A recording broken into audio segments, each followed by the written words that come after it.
members. Will you please remain standing while reflections of the day are led by Paul Ewins from The Humanist. Paul. Thank you.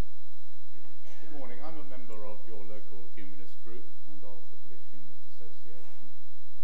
A humanist is someone who tries to lead a rational and morally good life without religion. And as the name implies, humanism encourages us to think about the things we all have in common as human beings and to show concern for the welfare of all of humankind. So I thought perhaps before we turn our attention to the welfare of the people of Cambridgeshire, we could just for a moment think about the suffering of the people in the Middle East and the Arab world who are undergoing at present, particularly in Israel and Palestine, Syria, Iraq, Libya, Egypt, Somalia and Yemen, and other countries of the Arab world and the Middle East. And this concern for the well-being of humankind was very well expressed by John Donne, the metaphysical poet, who was a Church of England clergyman, and rose to be Dean of St. Paul's and was twice elected to Parliament. And he expressed this in a famous piece which goes like this: "No man is an island entire of itself. Every man is a piece of the continent, a part of the main. If a clod be washed away by the sea, Europe is the less, as well as if a promontory were, as well as if a manor of thy friends or of thy own were. Any man's death diminishes me, because I am involved in mankind. Therefore never send to ask for whom the bell tolls. It tolls for thee." Thank you. Thank you. Thank you, members.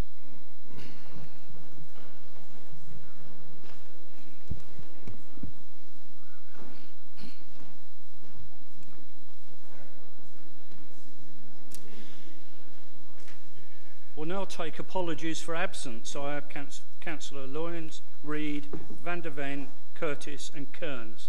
I'll take others. Oh, Councillor Brown. Councillor Schumann as well, please, Chairman. Noted. Sorry. Councillor Sales, Chair. Noted. First item on the agenda is the approval of the minutes of the meeting of the Council held on the 13th of May. The Council is asked to agree these as a correct record. These have been circulated. I haven't received any comments back, alterations. Therefore, I'm assuming you're all happy to agree them as a true record? Any to the contrary? Before I move on, there are a number of papers that you'll refer to today, and as there's so many, I'll just run through them so you're happy that you've got access to them. There is a revised agenda following printing problems with the first agenda. A copy of Chairman's announcements, which are amended slightly. Reports and minutes of the General Purposes Committee relating to item 9. There is a briefing note relating to item 11. There is an amendment on the yellow paper relating to item 11C. Summary guidelines on oral questions on the purple paper. Written questions on the blue paper. And there should be a Liberal Democrat amendment to the boundary changes. Quite a lot of papers, so I'm giving you notice at this time so you can get them in some sort of order as we approach the item.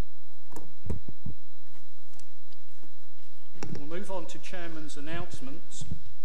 I have a few announcements to make today. Before continuing, may I inform members that due to the high temperature and humidity that we'll no doubt experience today, it will be in order on this occasion only to relax stress. This will go some way to ensure business is dispatched in an expedient and comfortable manner as possible under such conditions, and those members who have been here before in the summer knows that these large windows do act like greenhouses.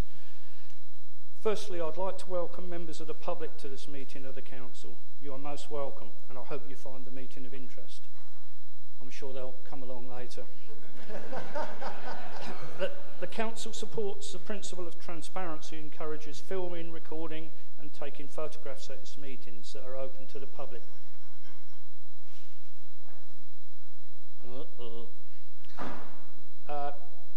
The meeting Members are advised that the meeting may therefore be filmed, recorded or photographed. This meeting is being live streamed to the web and the County Council's YouTube channel. I would like to highlight this to members of the public, that they may be filmed as part of the meeting and this will appear on the web. I would also like to welcome newly elected Councillor Peter Hudson to the Council meeting. Peter, would you just stand for a moment so people could recognise you? Well done. Thank you.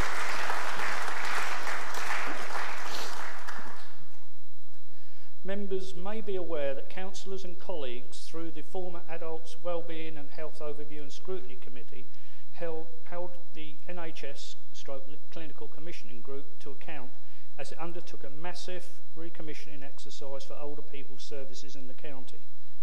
I am delighted to report that the Council's entry at the Centre for Public Scrutiny Awards ceremony in relation to this work won the Improving Transparency and Influence Beyond Boundaries Award, which is quite a significant award, so well done to all of those involved.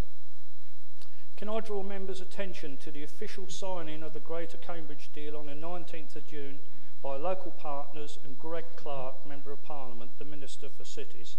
The deal means that £100 million will be available to Cambridge and South Cambridgeshire area over 5 years and will potentially up to £400 million over the following 10 to 15 years, depending on the effectiveness of the investment in driving economic growth.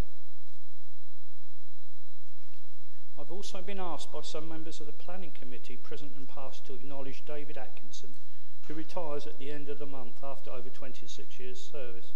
During his time in the County Planning, Minerals and Waste team, he's been involved in the preparation of 3 local plans. He was also instrumental in numerous Royal Town Planning Awards, covering projects such as the development of Needingworth Quarry, the biggest single mineral extraction permission. Whitemore Rail Yard, bringing a railway back to March, Waterbeach Waste Management Park and the Minerals and Waste Plan, which is a testament to the quality of the work and the vision that David has delivered within his role over the years. His knowledge and dedication will be greatly missed, even though he does put all the success down to teamwork at the planning department. I have again invited 2 frontline members of staff to join us today.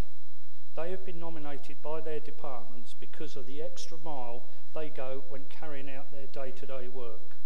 Can I thank Lynn Hess, Road Safety Education Officer, and Sally Brown, Property, Libraries and Archives Information, for their hard work and commitment to the Council.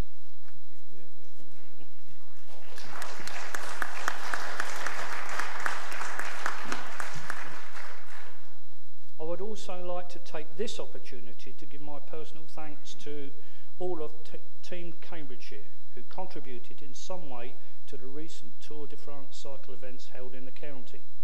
So much hard work went on behind the scenes by organisations and individuals helping promote the county and Cambridge City in particular in a very positive manner. Finally, and it will not surprise you, that on behalf of the Council can I congratulate Cambridge United following a promotion back to the Football League after a 9-year absence. I really do hope they do well next season.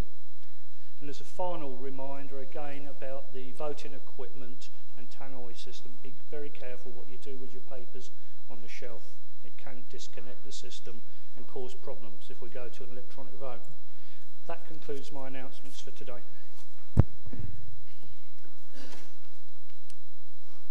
We'll now move on to item 3, as the report of the County Returning Officer. The Council has already noted the election of Councillor Peter Hudson in the by-election for the Willenham electoral division held on the 22nd of May. So we move on to the next item, which is item 4. Declarations of interest. Under this item, members are asked to declare interest under the Code of Conduct in any item on the agenda for today's meeting. Members need only declare disclosable pecuniary or non-statutory disclosable interest if they are not registered on the Register of Interest. When declaring interest, members should indicate the item to which the interest relates, whether the interest is disclosable pecuniary or non-statutory disclosable interest, and explain briefly the nature of this interest and how it relates to the item in question. Members should inform the monitoring officer of any disclosable pecuniary interest which is not currently registered within 28 days of this meeting. If a member does not declare such an interest now, he or she must remember to declare it before speaking on a relevant item. You will wish to note that the monitoring officer has issued a dispensation relieving all members from the requirement to disclose interest and the restrictions on participating in the report to the Boundaries Commission in agenda item 8. May I have any declarations at this stage? Councillor Hickford. Thank you, Chairman. For the sake of clarity, I would like to declare an interest in 11A as a governor of Cambridge University Hospital Trust. Thank you. Thank you, that's noted. Any others? All right, we'll now move on. Item 5 is public question time, which allows members of the public to ask questions at the council, provided they have given advance notice. No questions were notified by the deadline, so we'll move on to the next item. Item 6 is on petitions and allows members of the public to present petitions in accordance with agreed protocol. No petitions were received, so we again move on to the next item. The next item is a report seeking approval for the purposes of Section 85 of the Local Government Act 1972 for the absence of Councillor Philip Reid from any meeting of the authority from the date of this meeting for 6 months on the grounds of his serious ill health. The report is included in the council agenda on the pink paper. I propose to move the recommendation. I would ask the Vice Chairman to formally second it. So seconded, Chairman. Thank you. Councillor Reynolds. Thank you, Chairman. I'd just like to say just a few words, if I may, about Councillor Reid. I'm sure we all fully understand Councillor Reid's illness and wish him a speedy recovery. Councillor Reid has been an excellent servant for his electorate over very many years. He has served very well as chairman of the planning committee, sometimes under some very difficult circumstances. There are issues which have to be proved. He, I think, has worked exceptionally well with other members to make sure all of these issues are properly dispatched. I'm sure the council as a whole will want to join with me in supporting this proposal and recognising that although Councillor Reid is unwell, he is still working hard for his local residents, which I think is very commendable. And we all look forward to Councillor Reid returning to this council chamber in the near future. Thank you very much, Chairman. Thank you. I do formally need to take a vote as I believe that there is a general support of this. Oh, sorry, beg your pardon. Please carry on. Councillor Sells is absent for personal reasons as well, but we did speak at the weekend, and just from the Labour group, I mean, as a new member, Councillor Reid has been warm, welcoming, robust, luckily, and I'm very grateful for his robustness, and we'd also like to extend our very best wishes and have that conveyed from all of the political groups, I'm sure. Thank you, Mr. Chairman. Well, thank you for those kind words. I'm sure it's reflected among all members. I do need to take a vote on this to formally conclude it. I'll do it by a show of hands. All those agree with the recommendation? Thank you. Any to the contrary? Thank you for your indulgence on that. We'll now move on to the next item, item 8. There's recommendations for council from the Boundary Review Working Party. Can I ask the chairman of the Boundary Review Working Party, Councillor Sebastian Kindersley, to move the recommendations as set out in the report on the white paper to be adopted? Councillor Kindersley. Thank you, Chairman. This item is to seek approval from the County Council meeting for the County Council's proposed submission to the Local Government Boundary Commission for England on council size as recommended by the Electoral Review Working Group. And before I move the recommendation, Chairman, may I make a few outline comments, because I appreciate this item isn't going to be quite as unanimous as the previous one.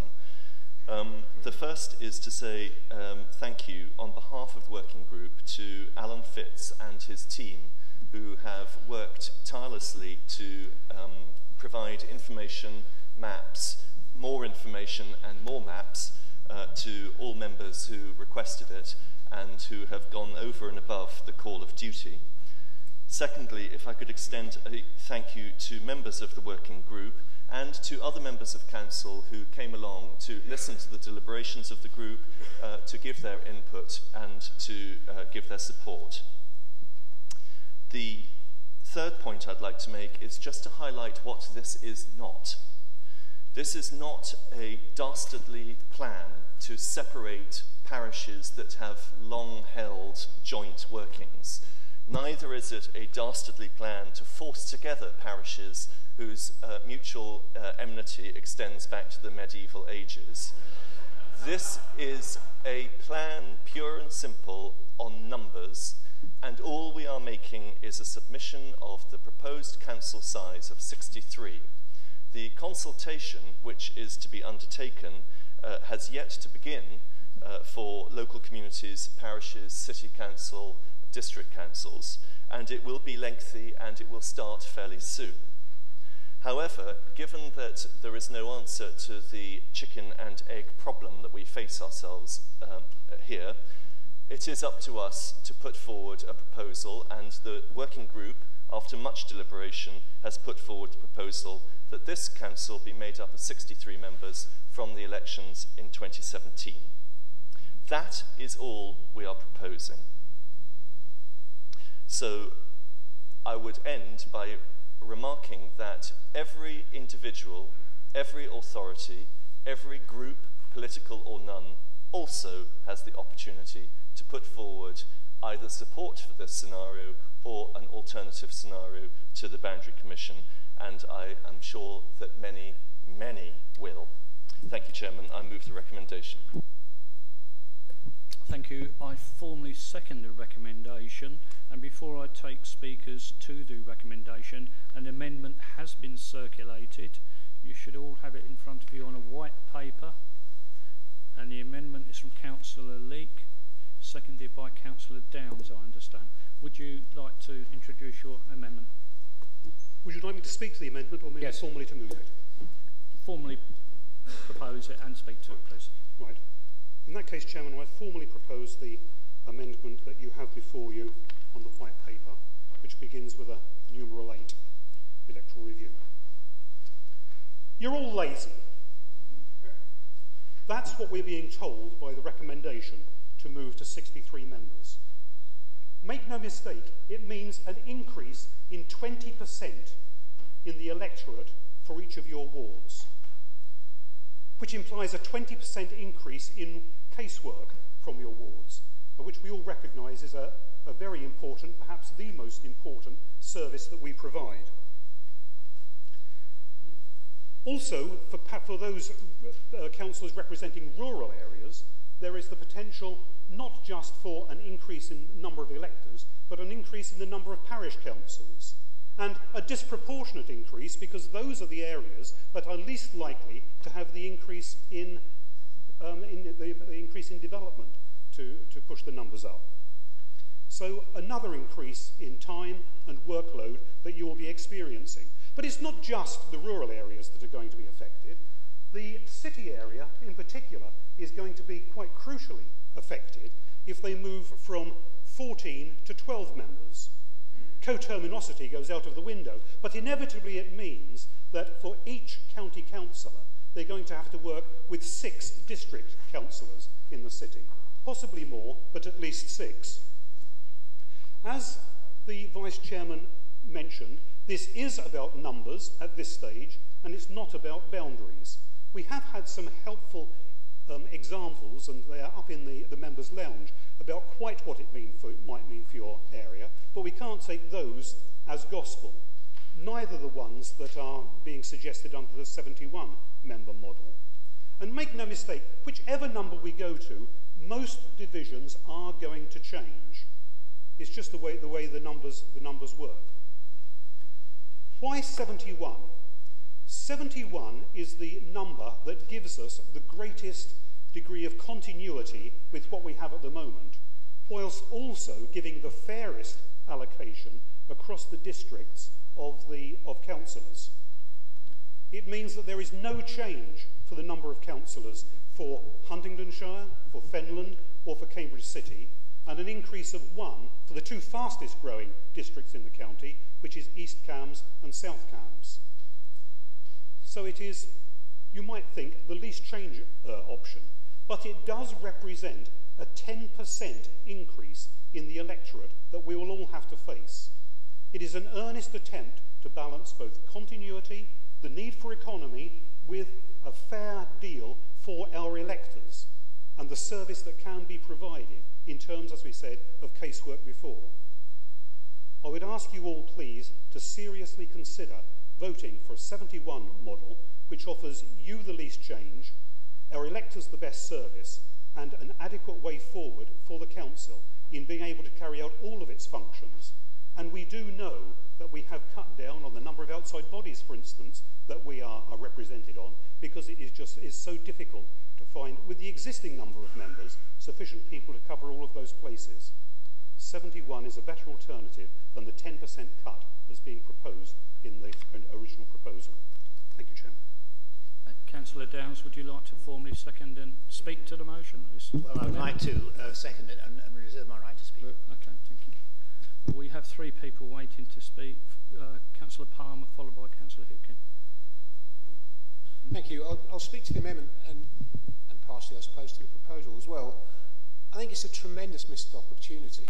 I think that 69 members for this council is probably getting on for 25 too many. I would look like something between 50 and 55. There's no need for all the hot air that goes on in this room, let's be honest with you. And how many of us actually are indispensable to the electorate? Not many, one would imagine, although I'm sure we all work very hard. I myself represent, along with Councillor Schumann, a ward of 20,000 members. I genuinely don't think there's enough work for 2 people in that ward. I think 1 person could cover the ward quite comfortably. The only onerous area potentially is the 7/8 parish councils. But let's be absolutely honest, parish councils are not a reflection of the numbers of people in the wards that we represent. I was at Kennet Parish Council last night where there were 4 members of the public, all of whom were councillors, of course. There were no actual members of the public. The other 250 odd people of Kennet decided they weren't needed at the meeting, and I'm sure if there was an issue I would have had a phone call. I can't quite understand why we need to keep going up in councillors. It's unnecessary. We've just put a motion at East Cambs to cut the number from 39 to 27. You can do democracy perfectly well with less people. It's completely fine. I don't agree with the Liberal Democrats that we should go up to 71. I'm disappointed the proposal from the council is to go down only to 63. I think it's a missed opportunity. We should be looking at numbers more in line with Leicestershire, who have got 55 members for 644,000 population. We have a population of 607,000 with 69 members. We can do it on less. We should be doing it on less. If we're elected, let's work for it. I don't genuinely believe that being a county councillor is so onerous that we need another 2 of us to extend meetings by that percentage. Thank you, Chairman. Thank you. Councillor Hipkin, followed by Councillor van der Kerkhoff. Well, the reference to hot air in this room, I think is a little unworthy of us, because I think many of us are not councillors because we want to contribute to the hot air in this room or in any other room. I think many of us see ourselves in the role comparable to that of a parish priest, someone who is intimately. It's interesting that that evokes laughter, because in some circles, the work of a parish priest, which is to tend to the needs of the parish flock, is regarded as a highly worthy occupation. And for me, and I think for many other councillors, it's not coming to meetings like this that makes the whole business worthwhile. It is very much a matter of community engagement, of getting involved with the local community. So I don't take that argument on board very seriously. And I think one has to legislate not on the basis of the behaviour of the least conscientious councillor, but the most conscientious. Of course there are councillors here, as there are everywhere, who simply sit on their backsides and do as their party tells them. But there are amongst us, and I know that many of you are extremely conscientious. You go out on an almost daily basis looking to care for your residents. And so I think this has to be the touchstone, not the touchstone of the least well-performing, but the best-performing councillor. But having said that, I think there are some generic reasons why the Lib Dem motion amendment is probably a sensible one. I'm not going to quibble about 71, but we as a group are unhappy about the reduction from 69. And let me very briefly explain our reasons. First of all, I think we have all understood that the change to the committee system, and we've been telling ourselves this time and time again, will involve a great deal of extra work for all councillors. And I think we can see that already happening. So at a point where we are taking on more by way of additional work as a result of constitutional change seems to me to be the silliest point at which to reduce the number of people who are involved. The second thing is that the east of England is the fastest growing part of the United Kingdom, and Cambridgeshire is among the fastest growing counties in England. Population growth is not only happening, but change on a huge scale. When you consider, for example, the prospect of the city deal and all that that involves, when you consider the huge development of the city of Cambridge, these changes cause concern. They cause uneasiness as well as being welcome. And, you know, a great deal of my work is taken up with people who are simply apprehensive at the prospect of extensive change within the borders of their city. So it seems to me that it's unwise at a time when we are embarking upon very, very considerable and radical change in the way that we live and organize ourselves, that we should then be thinking of a reduction in the democratic representation. I also think that we would oppose the notion that there is something inherently wrong, lacking in clarity, lacking in transparency with two-member divisions. We have within our group a two-member division, and what seems to be raised in this report is the dreadful prospect that in a two-member division the two members might disagree, and this is regarded as a huge problem and a deficit. But, you know, our reaction was immediate. Well, good that they disagree. This is what democracy is about, and local issues do give rise to disagreement. So the idea that there will be some extension of transparency by single-member divisions, it seems to me, is a specious argument. I think on balance, therefore, speaking for myself and others will make their decision, I think of the options before us today, a reduction to 63 or an increase to 71, we would favour the increase in the number of members. Thank you. Councillor van der Kerkhoff, followed by Councillor Bullen. Thank you, Chairman. I'd like to firstly say, you know, basing your opinion on this whole thing on your own ward is kind of the sort of self-interested comment that I hope we'd moved away from. I think we have to step back and look at this a little bit more generically, as Councillor Hipkins said. I mean, I live in St Neots. It's one of the biggest growing towns in the county. I know for a fact that my fellow councillors, Councillor Chapman, Giles and myself, will be faced with a lot more work, casework, because of the development, liaising with developers and residents, and that will bring a whole lot of work in itself. I think my concern is that why do we have this sort of self-flagellation? Why do we devalue ourselves so much that we think that there should be less of us? Surely, you know, the issue at the moment is democratic representation and involvement in our wards with our residents is something that is pretty poor at the moment in terms of people's interest and their willingness to vote. Part of what we also do, and again I speak for what I do as an independent councillor, is encourage people to sign up and get on the voting register, to get involved in local politics. So it's not just about casework and attending meetings.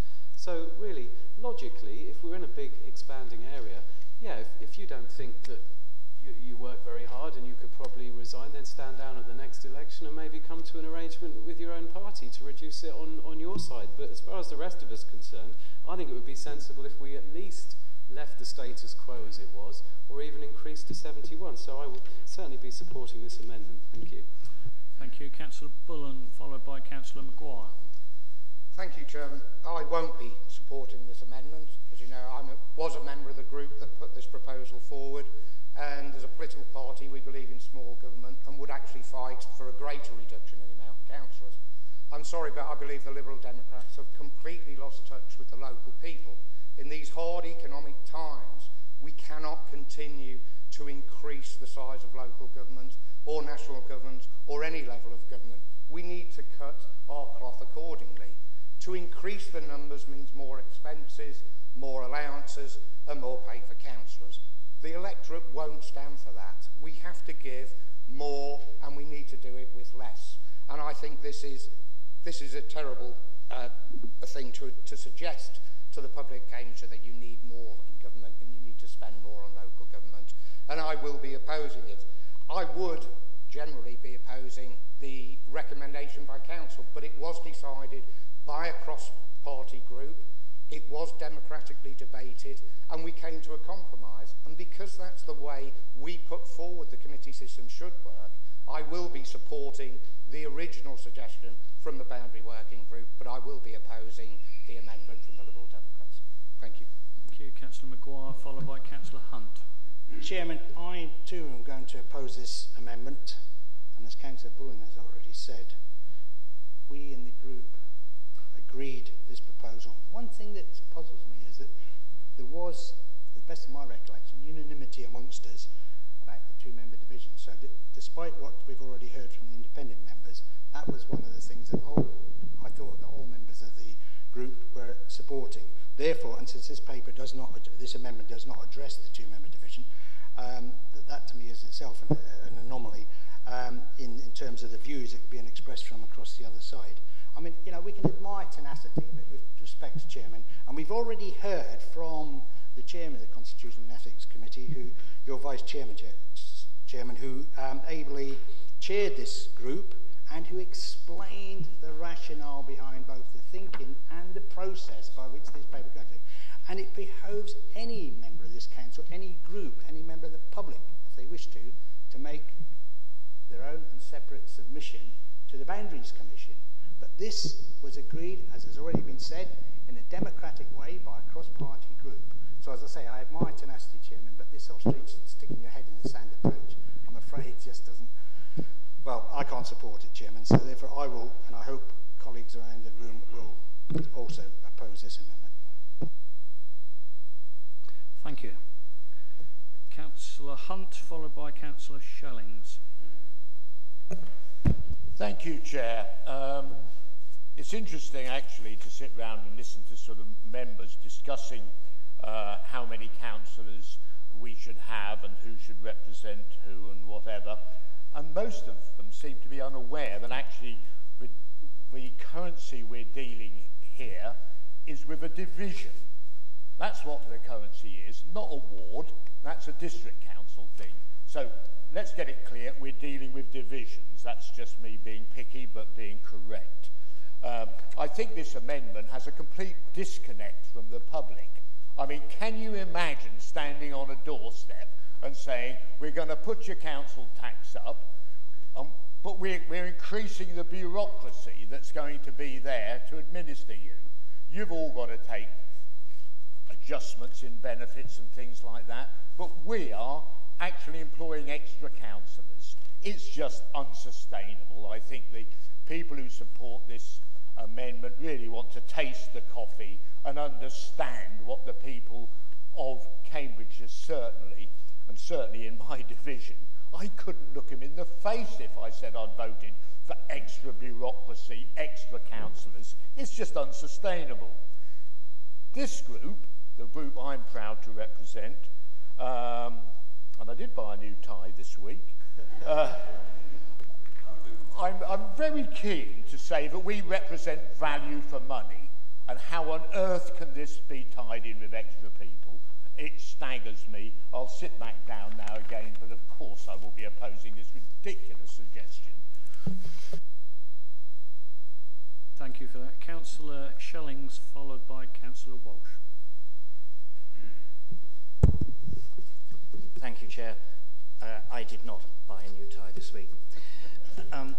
Many members in this chamber give great service to the community that we serve through our work in this chamber and on committees.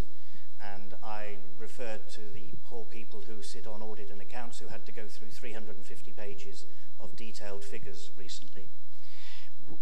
In this chamber, we define revenue and capital, which does so much to affect the lives of our residents.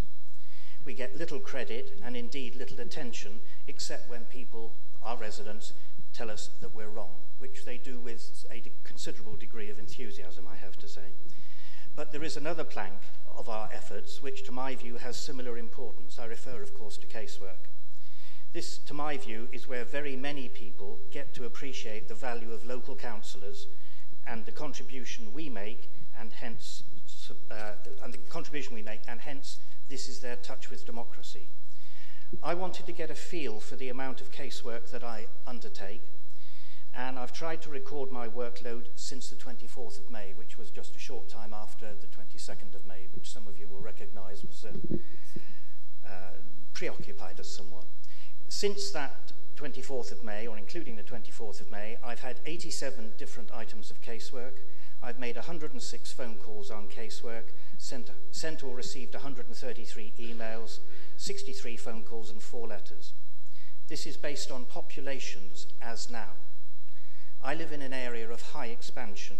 We're going to have the benefits, if that's the right word, of Alconbury, Bearscroft, Brampton and the Regional College, to name just a few examples.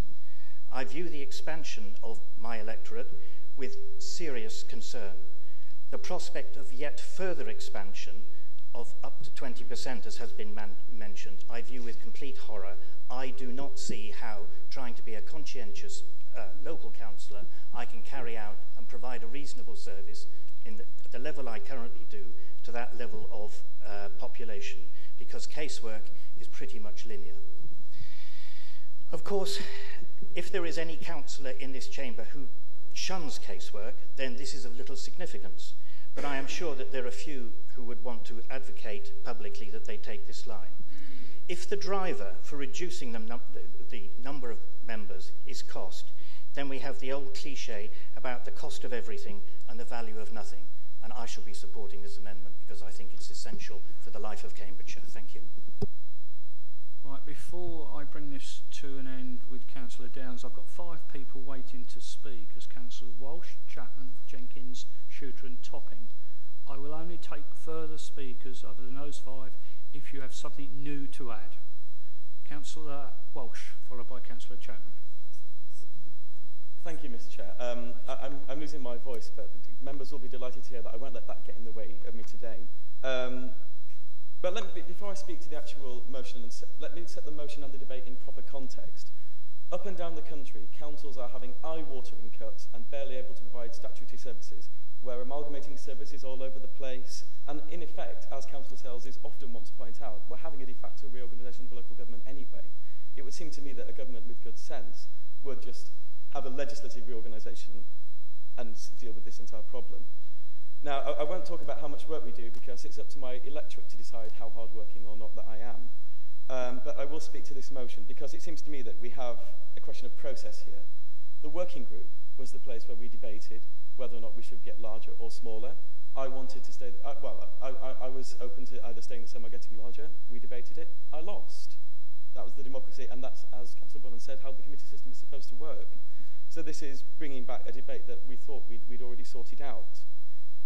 Now, the political groups, Labour will submit its own submission, the Liberal Democrats will submit theirs, and presumably the other groups will as well.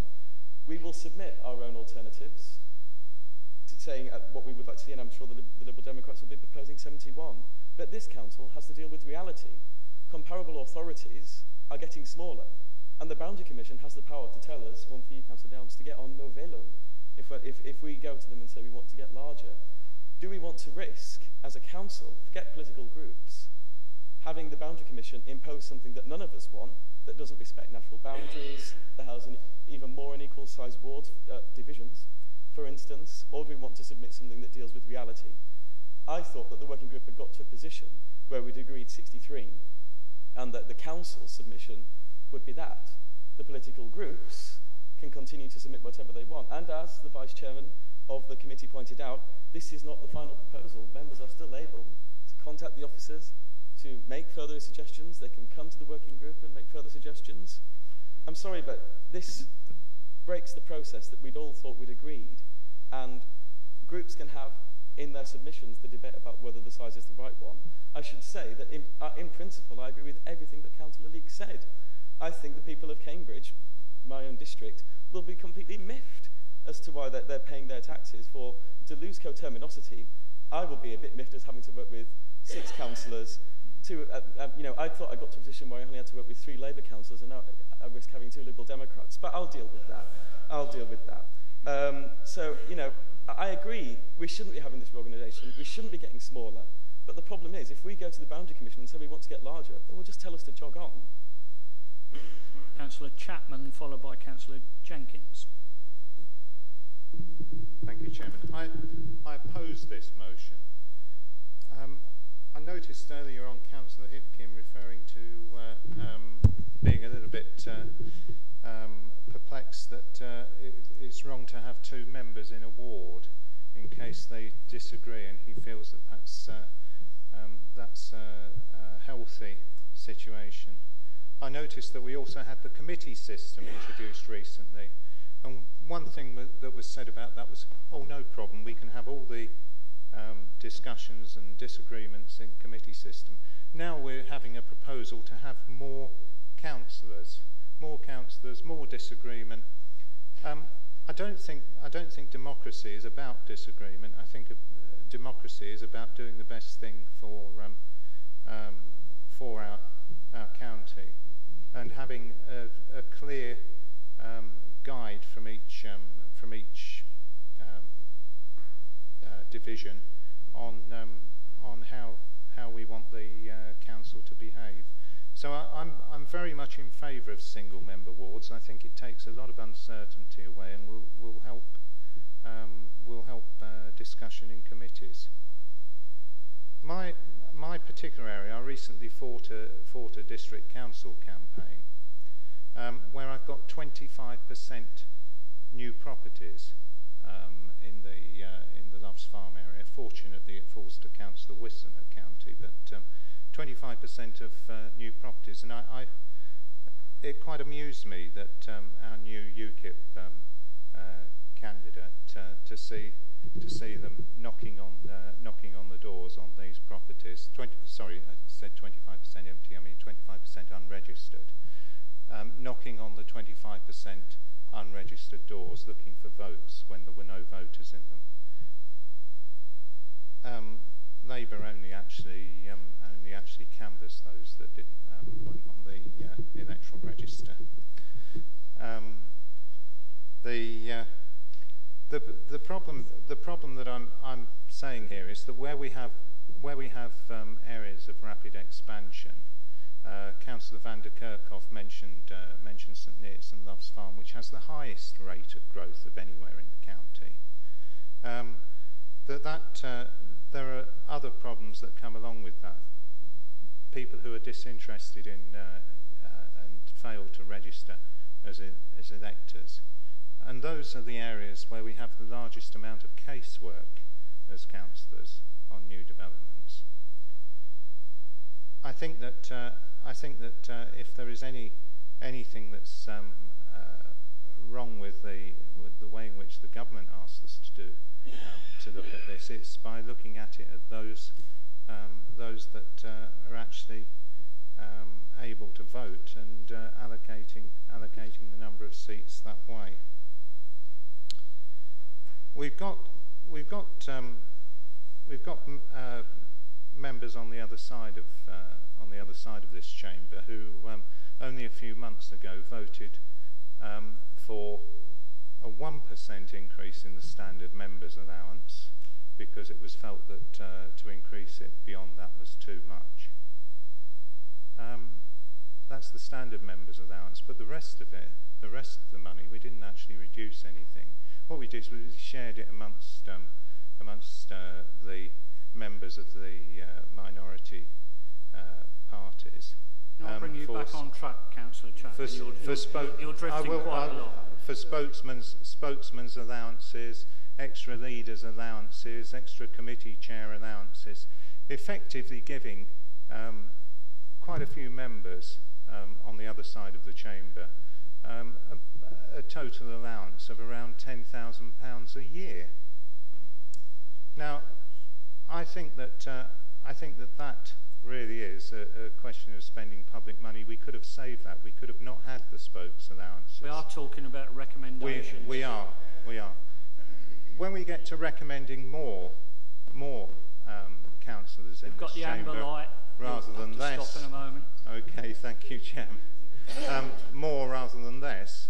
I'd like to say that I'd like to recommend less, because we're not saving money on councillors. We need to actually do that in the same way as we're saving it on roads and everything else. Thank you. Thank you. I'll take this opportunity to remind members, although I shouldn't have to, that it's not necessary to use your full allocation of time. And when you are speaking to a subject, please stick to it. There's plenty of opportunities in committees and other areas within the council if you have a view you wish to exercise. Councillor Jenkins, followed by Councillor Shooter. Thank you for that. Councillor Shooter. Thank you, Chairman. Well, I should probably declare an interest, but a non-prejudicial interest in this particular area, as I think I represent the largest division in the county by numbers, and in fact, under the new recommendations, I will actually lose load, which I would be very sad to do. But I'm currently 19% over whatever the pan is, I believe. I find this amendment absolutely bizarre at a time when we are looking for dramatic cuts right across our budget, at a time when Parliament is looking to cut the number of MPs, at a time when this original report states here that in 2004, you know, they considered that the average should be, I think it's just over 6,000. In 2004, we had a dramatically different country. We had dramatically different levels of communication. Our communication methods now have moved on in those 10 years incredibly. We now have modern methods of communication.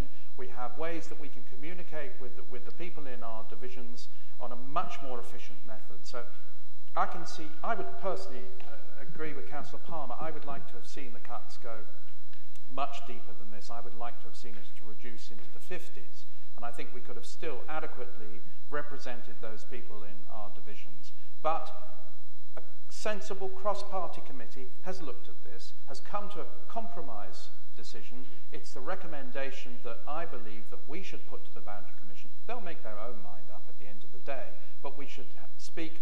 I was hoping we would speak with one voice, with the committee having looked at this, and make the offer as it stands. I just see no merit in this amendment whatsoever, and I shall most definitely be voting against. Councillor Topping. Thank you very much for that consideration. I'm told Councillor Mason has got something new to add. Have you got something new to add? Please speak. Thank you, Chairman. This proposal from the Council is a result, as often been said, that we have to make a recommendation, or we're required to make a recommendation to the Boundary Commission.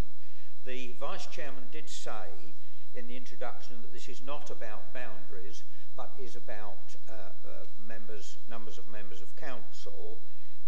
However, of course, it is being conducted by the Boundary Commission, and in making my own submission to the group and the deliberations, I did and was rather disappointed that some local anomalies could not have been sorted out between City and South Cambridgeshire, but this is a county boundary review, and unfortunately we cannot at this stage make and resolve those anomalies, particularly in the area of Orchard Park, where we have members of the electorate on one side of the road voting in the city, and on the other side of the road voting in South Cambridgeshire, and also voting for a parish. So having accepted that, I'm disappointed that it could not have been tackled at this review. When we get down to the consultation, the wider consultation that is now going to take place, the immediate reaction I had from one of my parish councils was that they did not understand the possible change to a single member division for Cottenham, Histon and Impington by splitting the existing division in two. I was relatively ambivalent about it, but I would just warn members that parish councils where they had two councillors they could have a go at and make representations to may put the view, and I don't necessarily support this, but they are already saying that they are losing representation at county level by the fact that the proposal would actually reduce it to a single member division. I just put that as an advance warning. I don't suspect that a lot of parishes will make strong representations, but that is to come, and I'm going to virtually abstain, I think, on the amendment because I think, again, the work has been done. I'm not happy about a reduction in councillors in principle, but I think at this stage we've got to get a recommendation from this council through to the Boundary Commission. Thank you. Councillor Reeve, have you really got something new? If you have, then you can speak. Yeah, thank you, Chairman, for allowing me to catch your eyes. When I first read this amendment to the motion, I really did wonder if this was some cunning plot by the Cambridgeshire Liberal Democrats to truly undermine Nick Clegg once and for all by showing just how unpopular the Liberal Democrats can be. The point I'd really like to make, though, is that a lot of work has already been done by our officers, and I would urge the Liberal Democrats to withdraw this amendment and work with us on really showing a united front from this council to the Boundary Commission.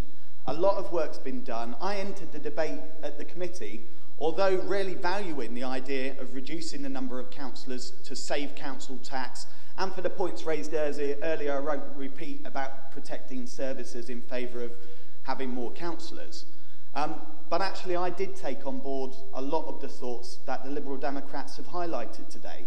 The ideas of splitting up parishes, all the traditional boundaries, and in fact the extra work. I know on our benches, many of our councillors spend virtually every night of the month out at parish council meeting. And this proposal will actually increase their workload. But actually, when it boils down to it, the committee did make a decision and or a recommendation, and the work of the officers really did prove to me, and this is the point I'd like to make, prove to me that with 63, the number really can work. They can make those boundaries fit the parishes on the map. And if anyone hasn't looked at the maps that were rejigged and reworked following the debates that we had, I urge you really to vote against the amendment and have a look at them again, because with the good work that's done, they really do start to fit. So I urge you to withdraw the motion, or withdraw the amendment. Councillor Downs, you've reserved your right. Do you wish to carry on, please? Thank you very much. Well, a lot of very interesting statements, and very revealing, very, very revealing. I want to do one of the simple ones first.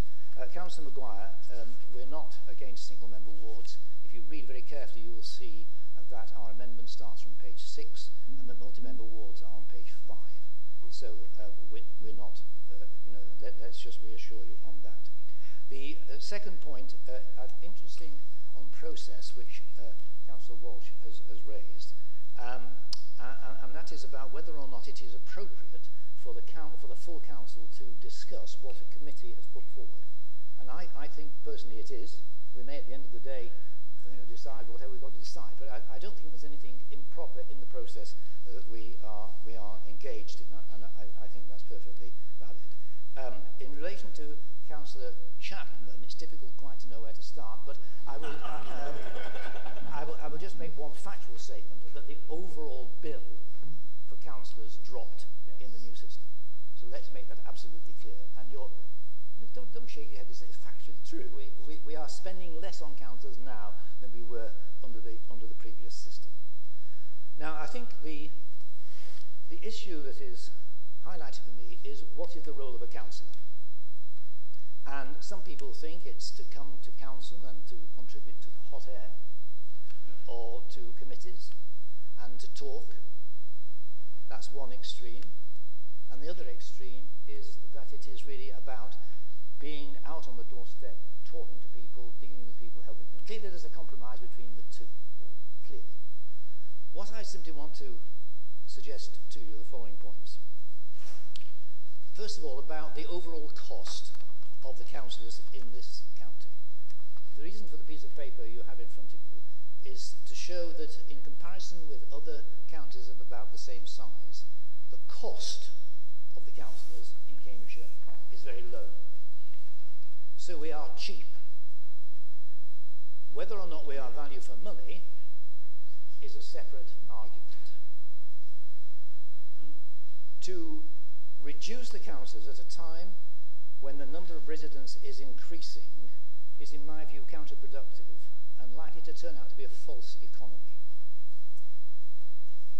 Many important aspects of the work of a councillor are not restricted to Shire Hall and to the committees. That's only a small part of what we do. I don't think any of us, or many of us, can emulate Councillor Schellings for his hyperactivity, and I certainly can't match that. I do a mere 35 hours a week on councillor business because I'm semi-retired. But many of you are not retired, and it is extremely challenging for you, I would suggest, to deal with what you've got to do already without having to deal with more. The point I want to make is this. The nature of the county council's relationship with the public is changing.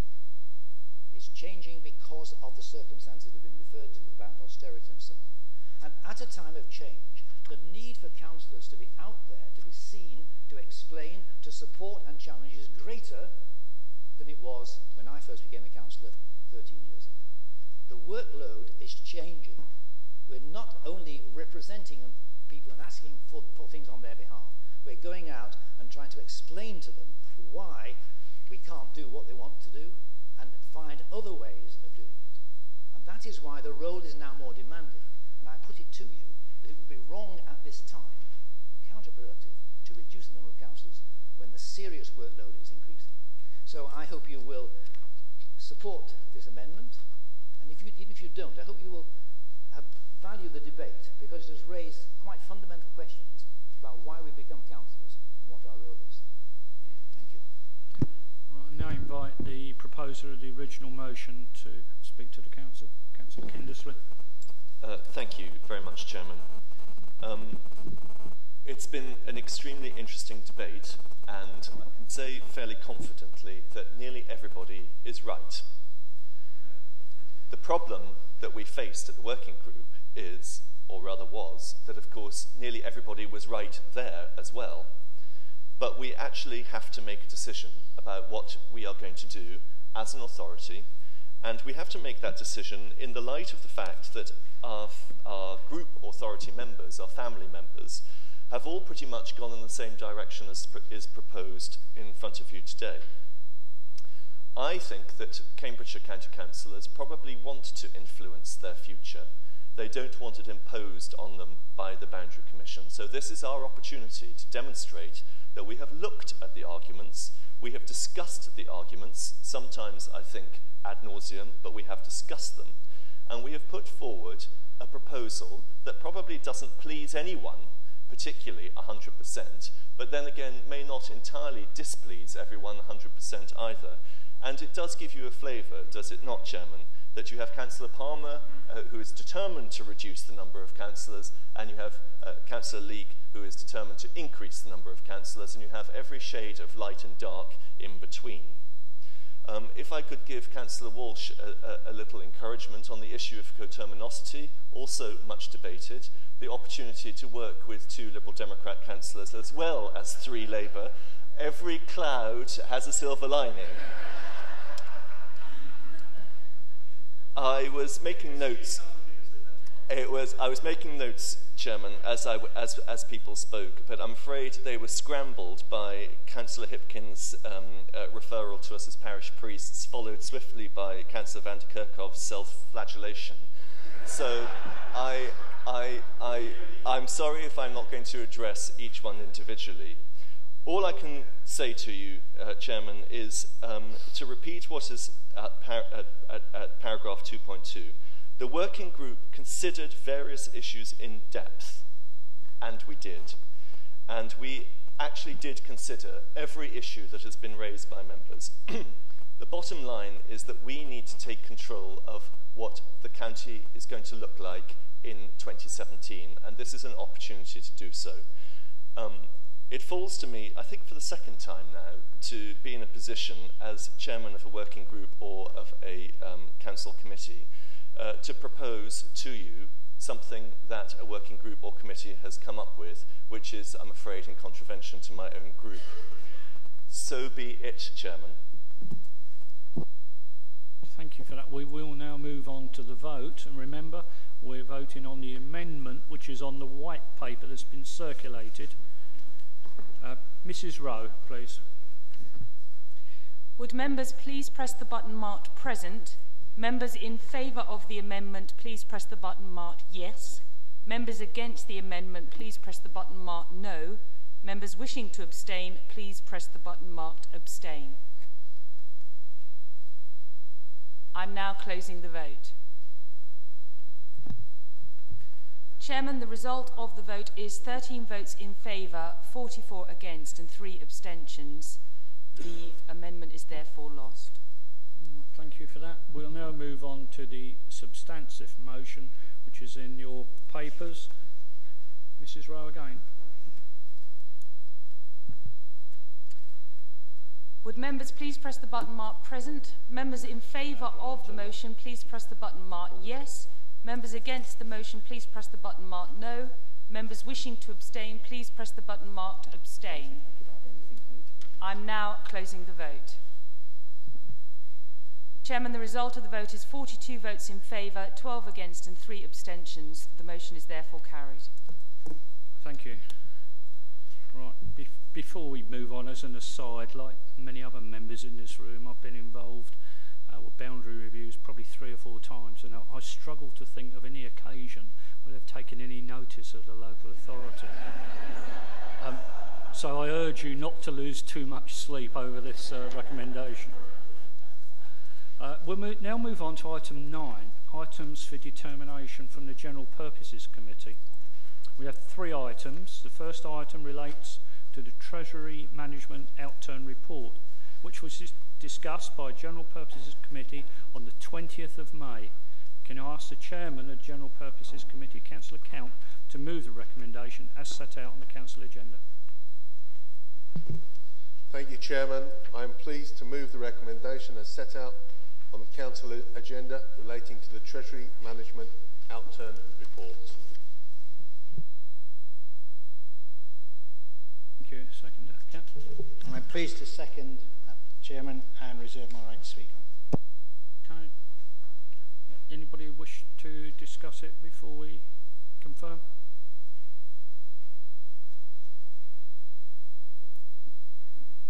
Some people are unsure. Okay, we'll deal with them one by one because I suspect there might be some discussions on this. So, regarding the first recommendation, show of hands. Yeah, thank you. Any to the contrary? If I feel we get to a tricky one, we'll go for a recorded vote. But that gift is always with you anyway if you wanted one. Electronic vote, rather. We'll now move on to the second item, which is the Business Planning Capital Strategy. It's discussed by General Purposes Committee on the 1st of July. And again, can I ask the Chairman of the General Purposes Committee to move the recommendations as set out on the Council paper. Councillor Count. Thank you, Chairman. I'm about to move it, and I'll make short opening statement, because I'd just like everybody to look at recommendation B, if they may. There was a question, a sole question on that, and it's about the word flex and who has the authority to flex. So to be clear, the General Purposes Committee wanted flexibility in case in specific years the Council might be required to move from an advisory limit. It is important to note that the Committee will only be able to recommend the borrowing levels to Council for final approval. There are no delegations of powers sought or intended under this recommendation.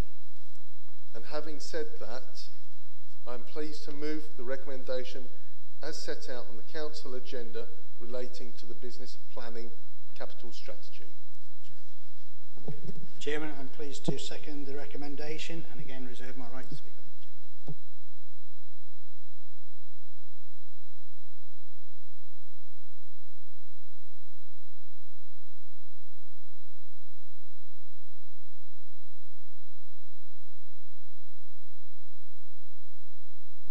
Well spotted. I normally leave it on, but it was making a buzzing noise. Thank you for that prompt. Councillor Hunt. Yes, Chairman. I keep looking at the screen, and maybe it's dementia or something, but I'm clearly missing off that list, and I'd like it recorded that I did vote, and I think the figure should be 43. I can't see my name on there. At all? At all.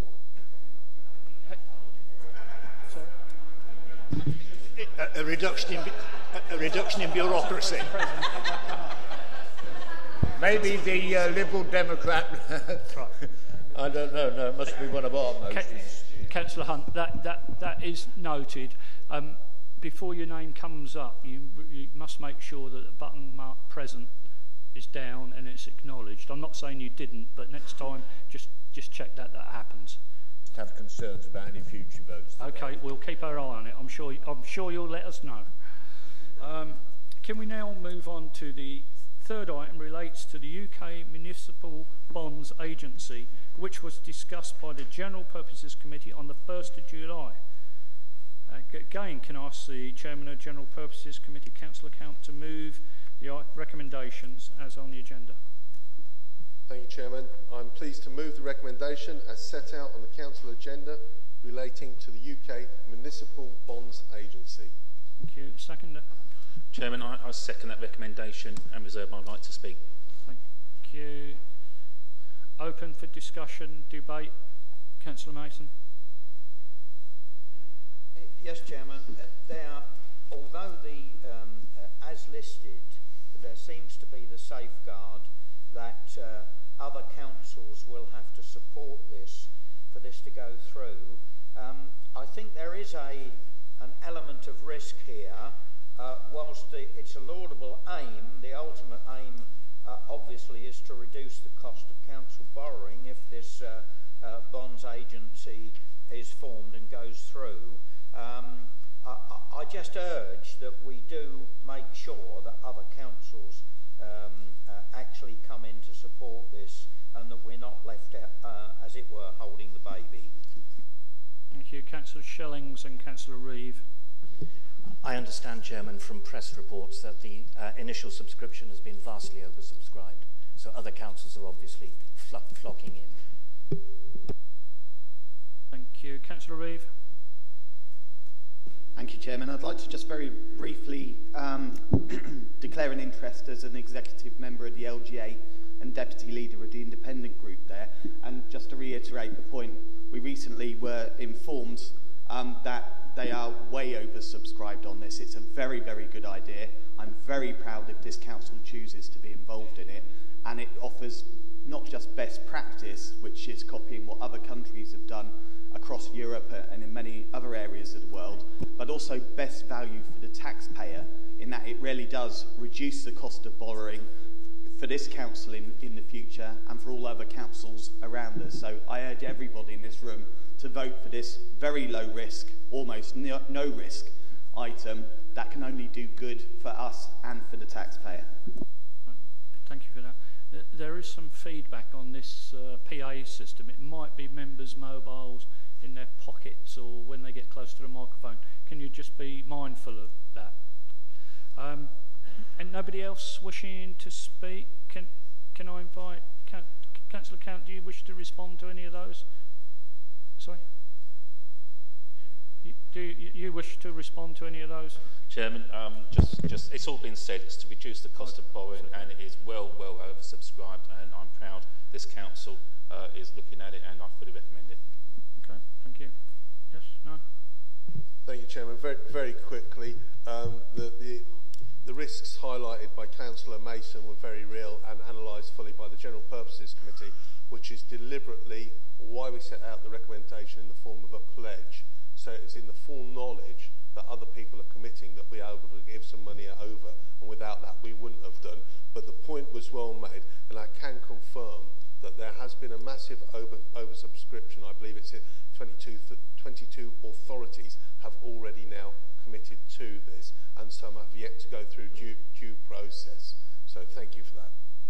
There does seem to be a general consensus, so I'll take a show of hands. Those in favour?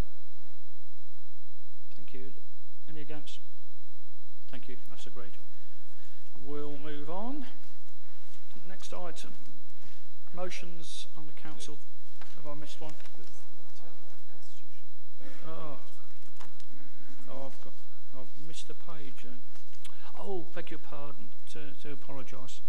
Item 10, the report reviewing the wording of Section 4 of the Cambridgeshire Health and Wellbeing Board's Terms of Reference Standing Orders, and asking the council to appoint a chairwoman of the board. The report is included in the council's agenda on pink paper. Before I move the recommendations, I have one correction to the report.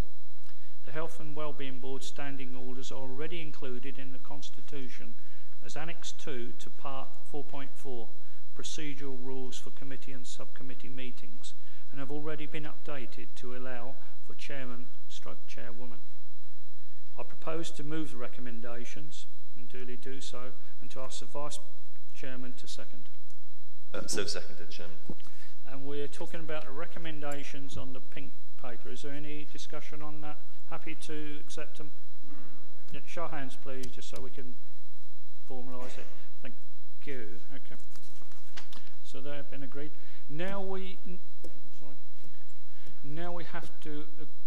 agreed the recommendations. I need a nomination for the position of chairman. Do I have any? Councillor Bailey. Thank you, Chairman. I would very much like to nominate Councillor Tony Orgy, who has been an excellent chairman of the board, and I would hope would be willing to continue to do so. Thank you. Do I have a seconder for that? Councillor Whitehead. Thank you. Are there any other nominations? Well, there have been no other nominations. Councillor Orgy will be the council's representative.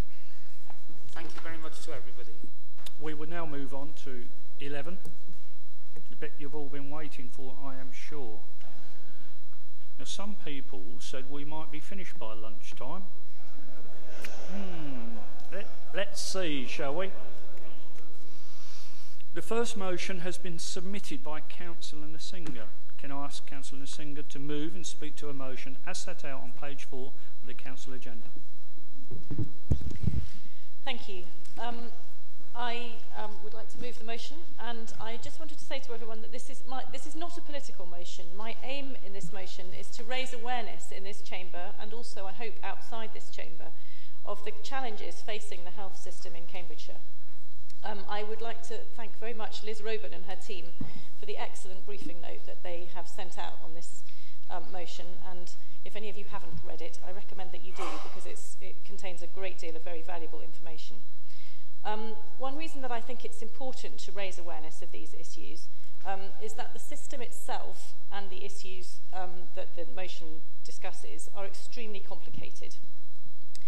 The CCG, the Clinical Commissioning Group, who now have responsibility for commissioning NHS services, secondary healthcare services in Cambridgeshire, have a budget of £890 million for 2014-15. That's an enormous amount of money. As with many budgets, there are some parts that they have more control over than other parts. And one area where the CCG has little control is in the payment by results system used for paying for for many acute hospital services. The CCG has to pay a national rate for most hospital procedures, for example, hip replacements. So if a hospital does more of this type of procedure, the CCG have to pay. They do not have any, at the moment, under the system, the way it was working at the moment, they do not have very much control over those costs. This payment system is different for things like community nursing and mental health services, which are provided by Cambridgeshire Community Services or by the Mental Health Trust. Those services are generally paid for on block contracts. So the CCG pay Cambridgeshire Community Services a block contract rate for providing a particular service, for example, OT services. Because the CCG can control the rate that they pay for block contracts, but they cannot control the rate that they pay on acute hospitals at the moment, there is a danger that an increase in activity in acute hospitals, more operations, means that there is less money available for community and mental health services. However, many of us who sit on the Health and Wellbeing Board, the Health Committee or the Adults Committee will be aware that the community services that we provide are critically important in the community to try and keep individuals well and independent for as long as possible. The briefing note talks about the need for the financial plans across the health system to be aligned. And what this is referring to is a possibility that some acute hospitals in the Cambridgeshire and Peterborough area will try to resolve their own financial problems by increasing the number of certain kinds of operation, which pay well under the payment by results system. As an individual institution, this is a perfectly reasonable thing for them to do, and it would be in the interests of the hospitals to do this. That is the way the system works. But such a result would suck money out of the CCG and into acute hospitals, which would then squeeze the CCG into making further cuts in community and mental health budgets, where they can control spending through block contracts. This is a direction of travel that will leave community services decimated and the Cambridgeshire health economy facing a £250 million deficit within 5 years. It is not sustainable, it would not be good for the people of Cambridgeshire, and it is not desirable. This motion and my comments are not intended to be a criticism of any of our acute hospitals. They have their own financial pressures, and this is the direction that the current system pushes them into to resolve their issues.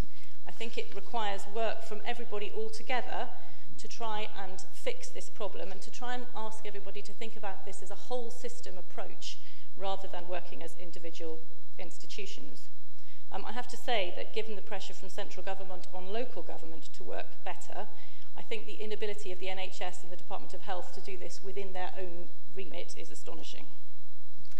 Hip replacements are a very good example of where it would be much better to invest further in community-based services, to do trip assessments in people's homes, to get OTs out there to stop people from falling over in the first place, and then they wouldn't need that operation. I think this whole process of how we try and maintain people's health in their communities rather than having them going into hospital for very expensive treatments is really important, and which is not to say that anything that happens in hospital is bad. It's just that we have to keep up the investment in the community services. Community services are critically important to keeping people well and healthy.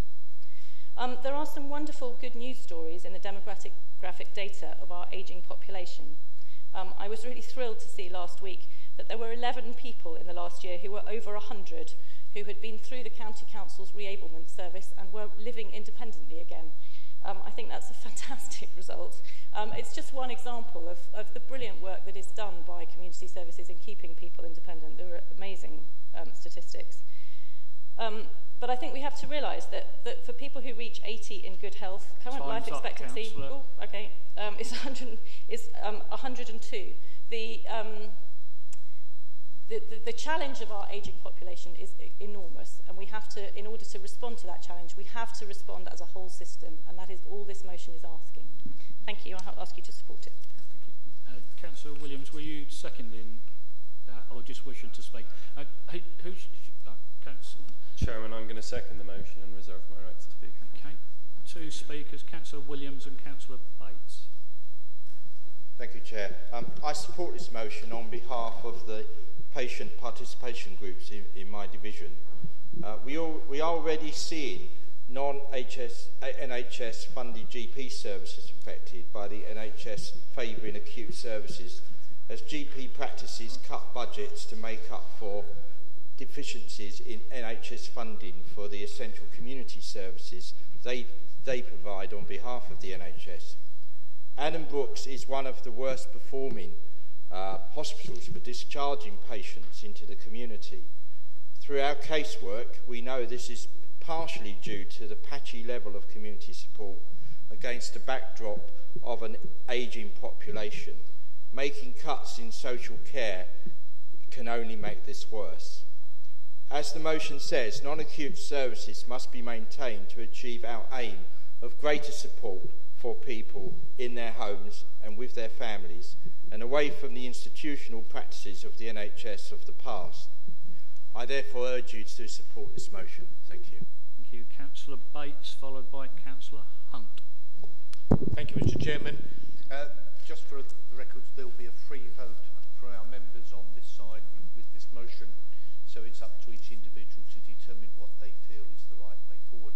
I understand the sentiments that has been said from all the speakers today, but I'm afraid the briefing note, having looked at it and read it, is extremely comprehensive. And this tells me that the NHS has, yes, a lot of work to do, yes, they've got a lot of money to save, but I actually believe that it is for them to sort out their priorities. It is them for actually to determine whether they want to invest more in this area or less in that area. So actually I believe that the briefing note was extremely comprehensive. The reason that I will not be supporting this motion is the wording which actually is on the third paragraph, where it talks about that this must be maintained and ask that no further cuts. I think it is not for us as a council to dictate to other organisations what is their priorities, what are their commitments in financial terms. You know, whether that's for mental health, whether that's for community, whether that actually is for doing more HIPs or less HIPs, but I think that actually is not for us to determine today. I will not be voting for this motion, but as I said at the beginning, this is a free vote for members on our side, and it is for them to determine which way they wish to go. Thank you. Councillor Hunt and Councillor Topping. Thank you, Chair. I can speak with some experience on this matter, as I had a mother who lived to 94 in her community, in her home, surrounded by friends and villagers who visited her every day, and she could see from her bedroom window her lovely garden, and it just made the quality of her life was so much better, and the community's life was so much better. It's not just a matter of money, but it is also money. Keeping people in their own homes is clearly not only an excellent thing to do for us as a human race, but also sensible financially. So I think it should have and will have my support, and I believe it is a right and proper thing to do. Whether or not Her Majesty's government take any notice of a letter that we were going to write is a matter for them to decide, but I totally support this motion. Thank you. Councillor Topping, followed by Councillor Scott. Thank you, Chair. I've just got 2 points to make, one of which is based on an interesting discussion that took place at the Parish Council, one of 10 that I attend each month, but there you go, where the local first responders were saying that there was an interesting difference in certain parts of the county in terms of how often they got called out. These are people with defibrillators, you know. And in some areas which were, to use a phrase, well doctored, and there was a confidence in the support provided by GP surgeries and so on, then first responders, you know, were actually almost like underused. And in other areas where there was a lack of confidence in services, first responders were being called out quite a lot by 999 services. And the point that I drew from that is that, you know, the NHS is this sort of large sausage, and that if you squeeze one bit, you know, something else happens over there. And I was struck by Councillor Bates' point that, you know, you do have to take a whole system approach to this, and for someone even if it's giving advice rather than dictating, saying you must preserve this or you mustn't do that, doesn't help if you're trying to wrestle with this whole system approach. The other point, though, is, and I think this is to the core of this well-argued motion, is that, as someone said about something else just now, things are very different in the way that services are delivered, and it is no longer the case, as it was when I was a child. You went in for a minor operation, you spent 3 weeks in post-surgery recovery. I mean, you're out in a day. And it is absolutely essential that the NHS understands and takes advantage of the very real innovation that exists in terms of providing service, and particularly moves into where those services can be delivered locally with sort of community support rather than the disruption and the clinical risks associated with stays in hospital. So my general assessment is that I think this is a well-argued motion. Because we're not dictating, we're just giving some advice, I will be supporting it. Thank you. Councillor Scutt, followed by Councillor Jenkins. Thank you. On this side, we support this motion. At the same time, one cannot help but refer to Councillor Nessinger's introductory words to it, saying that it was not a political motion. One cannot resist saying that the very reason for this motion is in fact political. It results from the action taken at Westminster by Councillor Nessinger's own party in collaborating with the Conservative Party in the efforts to destroy the National Health Service. We support the National Health Service. We believe that it is deplorable that there are privatisation efforts going on, and specifically in relation to the adult care. And would that Councillor Nessinger and her colleagues would urge their colleagues in Westminster to renounce the privatisation of the National Health Service and to support the preservation of the National Health Service, which was introduced by the Attler Labor government and which has served the people of this country well, and which the majority of the people of this country support and will continue to support, and will deplore the privatisation that the Westminster government is seeking to impose on this country and on the National Health Service.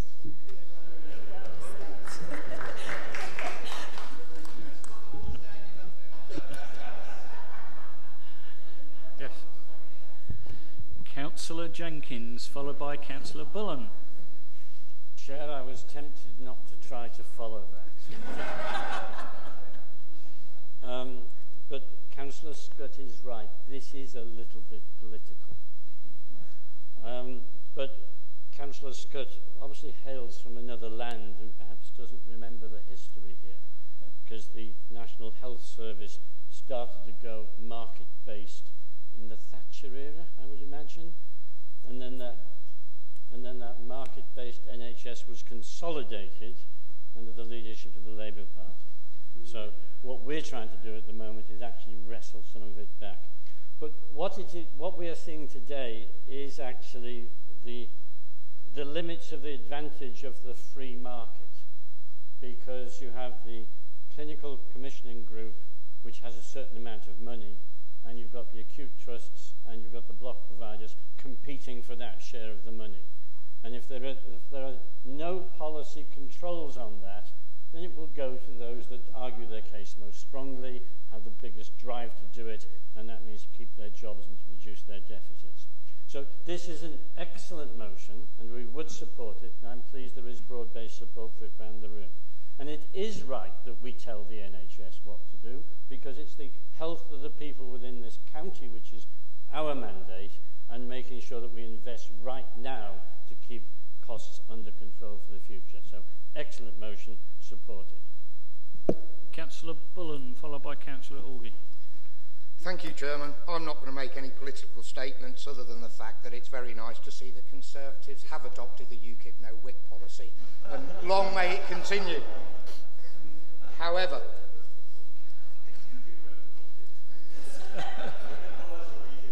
and as such, our group have a free vote, as always, on this topic.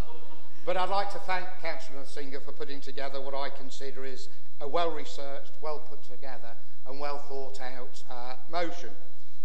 Regarding whether we have a mandate to interfere in the NHS, I think as elected representatives of this county, and with the new responsibilities we have towards health, we definitely have a mandate to interfere and to make recommendations and suggestions where we can see that things can be done better. And because of that, I will be supporting this motion. Thank you. Thank you, Councillor Augie, followed by Councillor Whitehead. Thank you very much, Mr. Chairman. I'd just like to make 3 points. The first is about the briefing note. I think the briefing note is an excellent document. When it comes to members of the public looking through what we do, they can pick up an agenda and see the agenda papers and so on. And I hope this briefing note is also part of that public documentation as far as this meeting's concerned.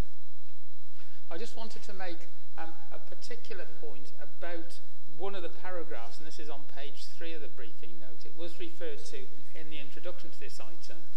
It says, at present, the financial plans across the system do not align with the forecasts of available funding. And much has been made about the need for taking a whole systems approach and, in a sense, getting greater alignment as that paragraph ends. However, the whole system needs more alignment to remain sustainable.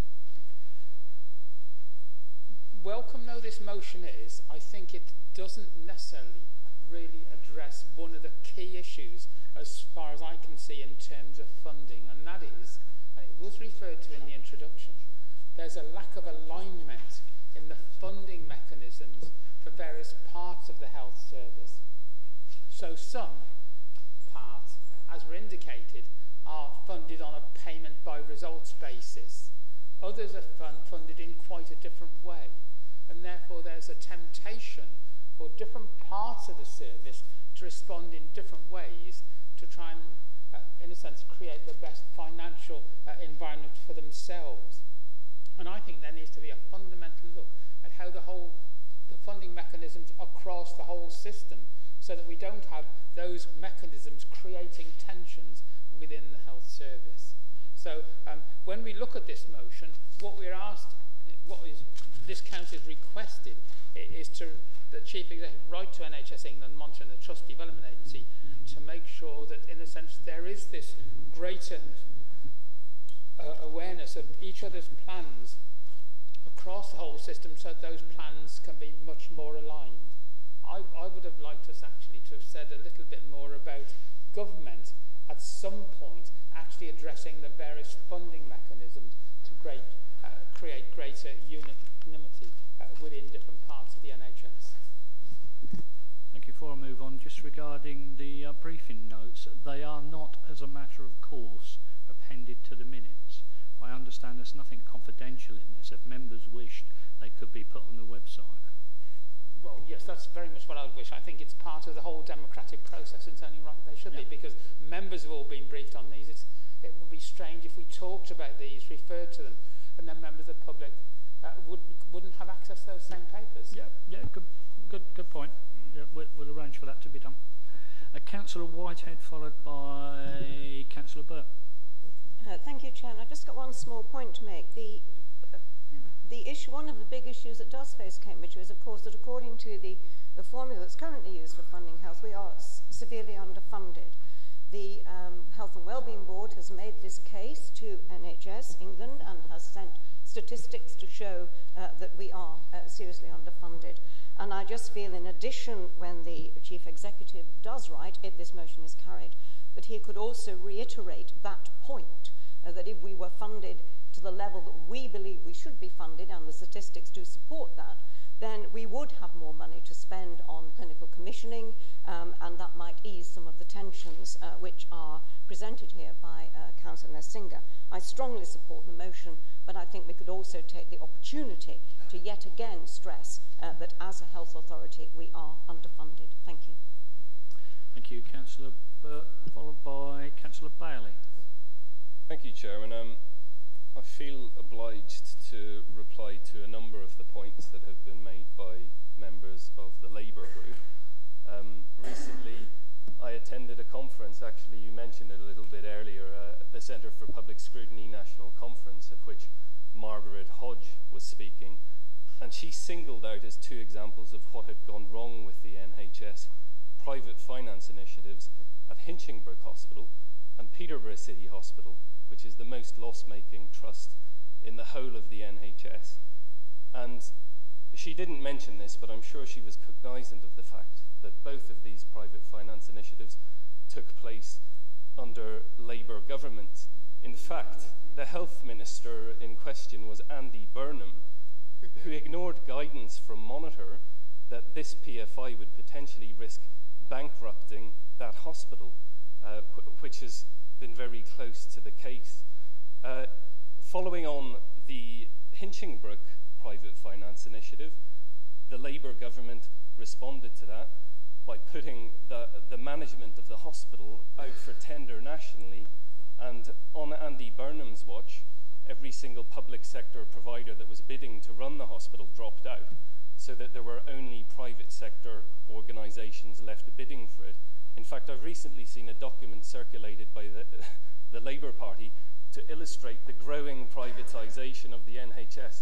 At the top of the spreadsheet, the biggest private sector contract in the history of the NHS is Hinchingbrook Hospital, and that's being used to clinch the argument. It took place on Labour's watch, and Andy Burnham was the health minister who's now heroically campaigning against his own legacy. Come on, get real. Cambridgeshire's health economy has been at the bleeding edge of Labour's experimentation with private capital in the NHS, and Labour should be mindful of that before pointing fingers elsewhere. Finally, in response to Councillor Whitehead's point about the unfair national funding formula, which is absolutely correct, we get an appalling deal here in Cambridgeshire, I would gently remind her that the Labour Party nationally opposed the changes to the funding formula that would give Cambridgeshire a fairer settlement. To come back to the motion itself, the point I particularly wanted to speak on related to mental health in paragraph 3. The Health Committee has made improving mental health in Cambridgeshire a top priority in all of its work going forward. This is something that matters to councillors across the political spectrum, and I'm glad we can find agreement on that. Councillor Netzinger, her motion makes a very serious point that the funding mechanisms currently in place militate against better funding of mental health in this county. Because the acute hospitals have payment by results, the more work they do, the more money they get. Because community services and mental health services have blocked contracts, if the acute hospitals do more work, the clinical commissioning group has no choice but to cut the share of the pie that they're getting. And so the existing contractual arrangements make it almost impossible to provide more funding for mental health services in this county. And unfortunately, that's exactly what we need to do. We need to put more money into community services and into mental health, because they are inherently preventative services and mean that if they receive more support and if that money's well spent and people receive care in the community, there will be fewer hospital admissions and people will require less of the more intensive and more expensive treatments, and that's the only way to go. So I think this is a helpful motion. It's not party political, although some of the discussion has been. And I think it's very important that the council is very aware of the role it has to play in all of this. And I think even if the motion isn't carried, and I hope it is, Councillor Netzinger's motion will at least have raised awareness among everyone here today that this needs to happen, and we have a role to play in that. Thank you. Councillor Bailey, followed by Councillor Hickford. Thank you, Chairman. This is about the tension between prevention and the acute end. It's a very, very real problem. It's a chicken and egg problem. It's a problem we're suffering here at Cambridgeshire County Council, where we're we're trying to make our own plans for putting more money into prevention in order to stop people coming through the front door around demand management. The CCG and local hospitals are actually planning for an increase in accident and emergency in the acute admissions, which actually flies in the face of the Better Care Fund plans locally, and makes life very difficult when they're trying to plan their budgets and put money into prevention. So I am nervous about dictating anything around what needs to be done on specific budget lines, and to say that they mustn't make any cuts at all in these types of services, I don't necessarily think is the right way to go, because when you're realigning services and changing services and doing things differently, sometimes you may need to make cuts in certain areas, in certain budget lines. So I'm perhaps getting ridiculously detailed, and I realise your motion is at a much higher level than that, and I really do support the sentiment behind it, but I do have some concern over some of the wording. We are one of 11 challenged health economies in Cambridgeshire. Our CCG is running at a £40 million deficit, and when you think that they're being asked on top of that to find a further 37 million for the Better Care Fund, it makes life very tricky. And some recent news about the Better Care Fund I think is interesting in terms of how the NHS might go about tackling their budget setting. The Better Care Fund, there's been lots of lobbying by the NHS around the Better Care Fund, because the idea of taking £37 million out of your budget is not very palatable. And some 17 million, I think, of it will be linked to a target around performance in reducing A&E numbers. So whilst hospitals are planning for an increase in A&E admissions, the Better Care Fund is being targeted to provide a 3.5% decrease in A&E admissions. So the budgets are not aligning, things are difficult, but you can see that is where the tension lies around the NHS trying to plan their budgets. So I don't want us to be dictatorial about making no cuts at all in specific services. We wouldn't like that imposed on us when we're trying to decide on how to spend the Better Care Fund, etc. And I don't think the NHS should have to work within those boundaries. However, I think the idea around the wording of the Chief Executive's letter, I think, is important. I would like it to include the fact that we are working in a challenged health economy. And given if that wording is very careful and non-dictatorial, I am very happy to support this motion, and I absolutely agree the sentiment behind it, and thank Councillor Nethsinger for bringing it. Councillor Hickford, followed by Councillor Shellings. Well, Chairman, as I stated, I'm a governor of Addenbrooke's. I stated that at the beginning of this meeting, and I said Councillor Bailey's just said an awful lot of what I was going to say, so maybe we should be talking more to each other. Councillor Bailey, I don't know, mate, at some point. The point I want to make is that it should be, as a governor of Addenbrooke's, I see a lot of good work going on financially with the savings. Should talk more. Or less. The savings they're trying to make. It's really difficult. Councillor Bailey's mentioned the A&E department. You know, Addenbrooke's actually service 5% more, but still aren't meeting their targets quite on that, even though putting more money in, etc. It's really difficult balancing the books. I wouldn't like to see us advising, dictating, whatever you like to say, within budgets. We wouldn't like it to come back to us. If someone said to us, oh, you can't cut anything at the council at all, you know, if you only have to look at the Highways and Community Infrastructure Committee to see some of the cuts that we're talking about, how we're going to have to cope with it. A cut doesn't necessarily mean less service. Obviously, we're all trying to find different ways of doing things. So I can't support this, I'm sorry, but I understand fully why it's come to council. Thank you. Councillor Shellings. Frederick the Great of Prussia is believed to have said, "My people and I have come to a satisfactory arrangement. They are to say what they please, I am to do what I please." It seems to me that we are suggesting something to Frederick the Great, and he will sort it out. I don't see any problem with the motion. Thank you. I think we've given that a good go. Councillor Nethsinger, would you like to sum up and respond to any comments made? Thank you. Thank you very much to all of you who have said that you will be supporting this motion. I just wanted to respond on a couple of points. The first was Councillor Bates' point about that the NHS is responsible for these services and we should let them get on with it. I actually fundamentally disagree with that. These services The community services that are provided by the NHS have a huge impact on our own social care services, and if you take money out of the community services provided by the NHS, that has a knock-on impact for the services that this council needs to provide. And therefore I think it's very important that we are all aware of the issues and discussions that are going on within the NHS, and that we take a full part in those discussions. I think the direction of travel from the coalition government to bring public health and wellbeing boards into this council has made it even more imperative that we are involved in those discussions and that we understand some of the complexities of the way the NHS works. So I think it is important that we have this discussion, and I think it is useful, in fact, for us to send messages to NHS bodies. The point about cuts and having a line which didn't ask for further cuts, I take the point that that could have been better phrased. I had no intention of kind of setting down lines about not making cuts in individual budget lines. It was intended to be a general point about supporting the value of community services. If that could have been better phrased, perhaps members opposite would have liked to suggest an amendment to phrase it better. So another time, if that would get more agreement, I think that might be useful.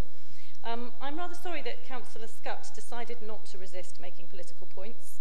I am quite disappointed about her comments about privatisation of the health service. Killian has reminded her and the rest of us that it was a Labour government who moved the Hinchinbrook Hospital into private control. I would like to point out that the health service has always been a mixed economy of private, state and third sector providers.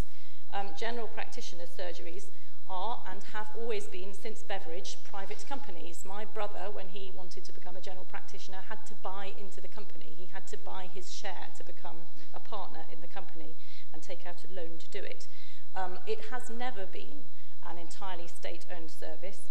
I think there are many NHS services which are provided by charities, for example, in the hospice movement, and they're incredibly valuable. And I think that the whole idea that we can only have state-owned NHS providers is it's just a misunderstanding of A, the complexity, and B, how the system has always worked. Tony Orgy raised issues about how funding mechanisms work across the whole system, and a suggestion that the motion had missed a trick on not sending something to national government, and I completely agree. So maybe I'll bring back another one in the autumn doing just that. And Joan Whitehead suggested that we are underfunded overall, and that the letter should perhaps mention that, and I think that's a very good idea and would support it. But basically, thank you all very much for your support. Thank you. There does seem to be a cross-section of views, so we'll have an electronic vote. Mrs. Rowe? Would members please press the button marked present? Members in favour of the motion, please press the button marked yes. Members against the motion, please press the button marked no. Members wishing to abstain, please press the button marked abstain. I'm now closing the vote. Chairman, the result of the vote is 53 votes in favour, 4 against and 4 abstentions. The motion is therefore carried. Oh, thank you for that.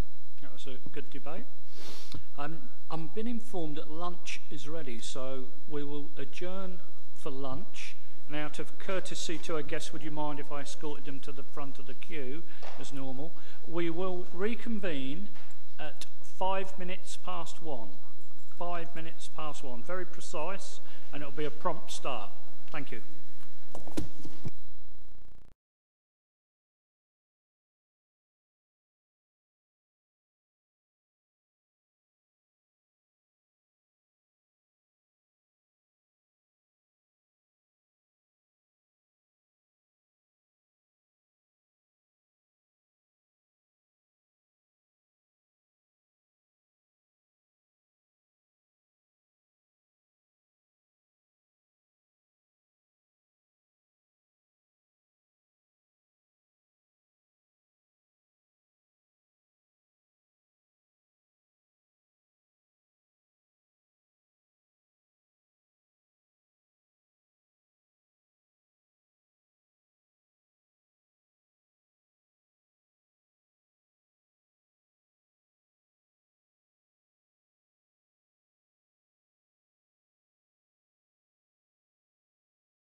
Procedural Rule 10, and we'll go on to the second motion of the day.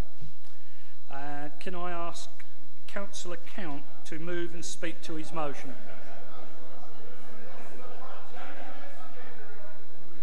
He was here a moment ago, he's talking to me.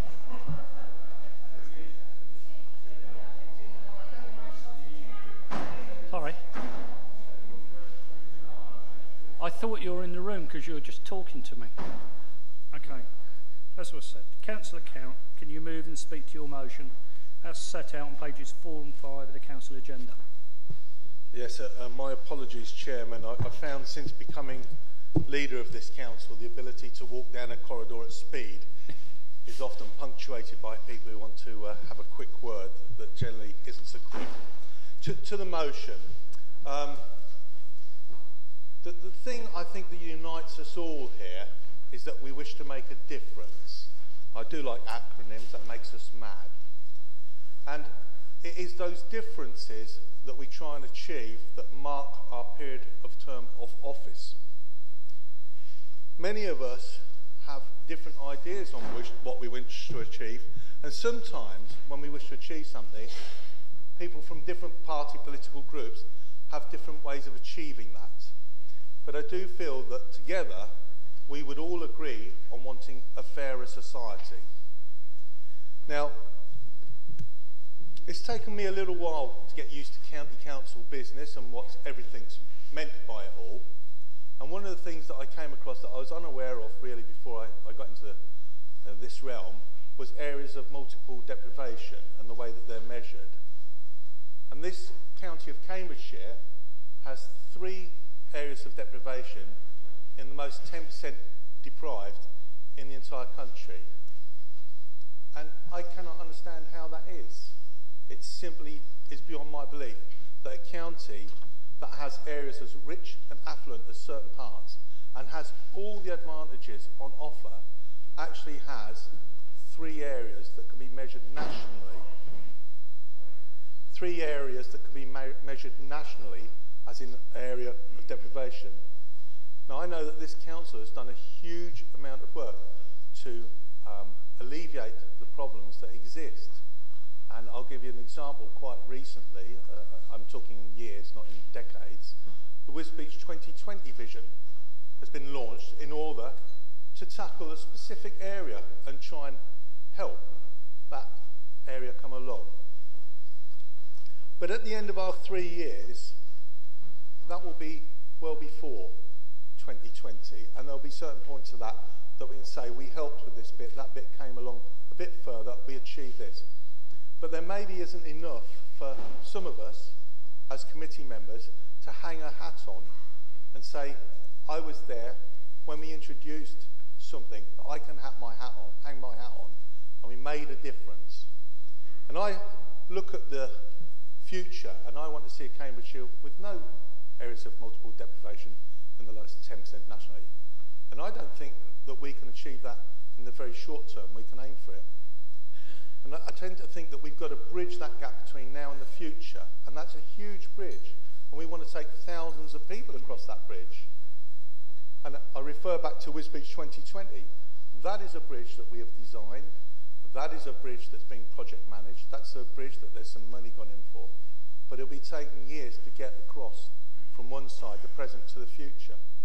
And what I'm suggesting to the committees is, whilst those pieces of work are going on, the great big broad brushstrokes, can we maybe do some smaller things, throw some lifeboats in the water, some lifebelts in the water, to get some people across from the present into the future, and maybe they can help start building the bridge from the other side.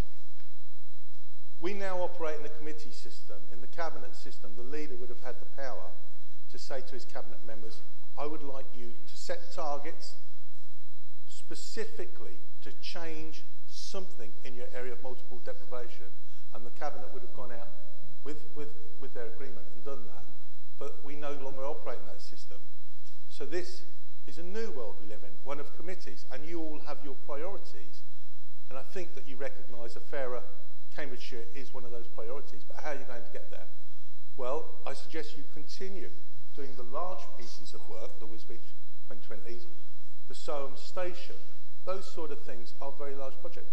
But in the meantime, I urge committee chairs with the members of their committees to have a look at the smaller, isolated areas and see if you can create a target that you can announce to the public via this chamber, that you are setting yourselves, that you will come back to this chamber and be able to look the public in the eye and say, you know what, I was here and I did make a difference. Looking for a seconder. Pleasure to second that motion, Chairman, and I reserve my right to speak. We like keenness, Councillor Clapp, we love it. I've got 4 people waiting to speak at the moment, Councillor Hipkin, Criswell, Hewlett and Clapp. Right. If you, Councillor Hipkin, can you keep your hands up? No, just no, thanks. Chair, the first thing I'd like to say is how warmly I, and I think I can say we, welcome this motion. It's an interesting motion in that it derives from a leading Conservative and a leader of the Council. I notice at the same time that we have this motion down, which is designed to narrow the gap between the prosperous and the not so well off in the county, that in 2 days' time the City Council will be discussing an anti-poverty strategy which has similar aims to give greater support, if you like, to those groups within the city, and I notice King's Hedges is one of the areas of the county where deprivation is at its worst, that these 2 councils see eye to eye on this, and I think it behoves us all not to feel that we can vouchsafe to ourselves any particular pious self-congratulation as to who is doing the best job. We've got a Conservative council supported by a UKIP seconder. We've got a Cambridge City Council run by the Labour Party, all of them looking towards the same vision. And that, I think, is a promising prospect, because it shows that people of all political loyalties basically believe in the idea of a fair society. And I think we've all become extremely conscious that in times of austerity, it is so easy to become so much easier to neglect the needs and interests of the less well-off in our community. We are asked in this motion to require, if you like, of the various committees that they come up with indicators of performance towards this general vision. And I'd like to suggest that 1 or 2 of the indicators that we might wish to entertain in our various committee roles. So far as the economy is concerned, I think we will be looking very carefully at the numbers of people in full-time employment and in part-time employment, and of their relative income levels. We'll be looking at educational attainment. We'll be looking at school attendance records. We'll also be looking at the general question of mobility, the access that people in various parts of the county have to convenient public transport, the distances that members of the public have from employment, the ease with which they're able to reach employment hubs. We'll be looking at health outcomes such as the levels of registered disability, longevity, teenage pregnancy, smoking levels, obesity, and so on. And with respect to democratic engagement, I think we'll also be keen to know the levels of voting that take place in the various parts of the county, the active membership that people have of voluntary associations, NGOs, political pressure groups, and so on. And also, perhaps an interesting statistic, how many of them attend public and council meetings. So with all of this in mind, I think we've been charged not only with the general ideological view that we ought to be doing more about this, but there is the requirement that we draw up specific outcomes, measurable outcomes, that these are regularly monitored and that we hold ourselves to account. And I would like to, if I may end on a personal note, I would like to feel that a conversation I had with the leader of the council a few weeks ago, in which we discussed this matter, and I thought at the time that he appeared to take this very much to heart, and I am more heartened than I can say to record today my appreciation of the fact that he's come forward with this comprehensive and promising motion. Thank you very much. Thank you, Councillor Criswell, followed by Councillor Hewlett. Thank you, Chairman. I too would be very happy to support this motion. As Councillor Count has said, it is unacceptable that we still have such areas of deprivation within the county despite our recent efforts. However, it's not just down to a lack of resources. It is how those resources are deployed and how communities are encouraged to respond. And a warning that just throwing money at an area can actually increase dependency when we actually want to increase opportunity and aspiration. Some of our localism work is aimed at doing just that, Chairman. Members have a huge part and vital part to play. Success is not just dependent on top-down, but also reliant on bottom-up community activity. You will notice, Chairman, that the Oxmoor area of Huntingdon is no longer on the list. Improvements have been achieved by local member Sir Peter Brown and ex-councillor Lane Kadich, working with our community engagement team. Small improvements provide hope and are a catalyst for greater things, and obviously that work needs to continue. The Wisbech 2020 vision that Councillor Count referred to is not so much a solution as an opportunity. Its success will depend on us, the people of Wisbech, and of course local members. How we capitalise on housing and economic growth to help build sustainability, how communication and infrastructure enables integration and reduces isolation. Local members will need to be proactively working to instigate beneficial projects and encourage social action if Wisbech is to attain its true potential. It's happening elsewhere, and it can happen here if we rise to the challenge. I was recently pleased to attend the launch of a time credit scheme in Wisbech, organised by our community engagement team. This is aimed at increasing community resilience and builds on the time bank initiatives that are being developed in parts of the county. With focus, skill and effort, Chairman, I am confident we can make a real difference in lifting our poorest areas out of deprivation. And as the motion suggests, each service and each committee will need to play a part. Thank you. Councillor Hewlett, followed by Councillor Clapp. Thank you, Chairman. I welcome this motion and will be supporting it. There are many challenges to be faced in the north of the county, not least in March and Christchurch, which is my division. However, all is not doom and gloom. I was at a meeting of Cavalry Primary School governors last night, where the principal passed on to us another set of improved key stage results. This shows that achievements can be made in areas of high need and challenge. Given the support from the committees that this motion proposes, I trust that with partners we can deliver the quality of life and services that people in other parts of the counties expect and are currently experiencing to the whole of the county, and particularly in the north, that we can deliver the same sort of standards that you're getting across the rest of the county in these areas of deprivation.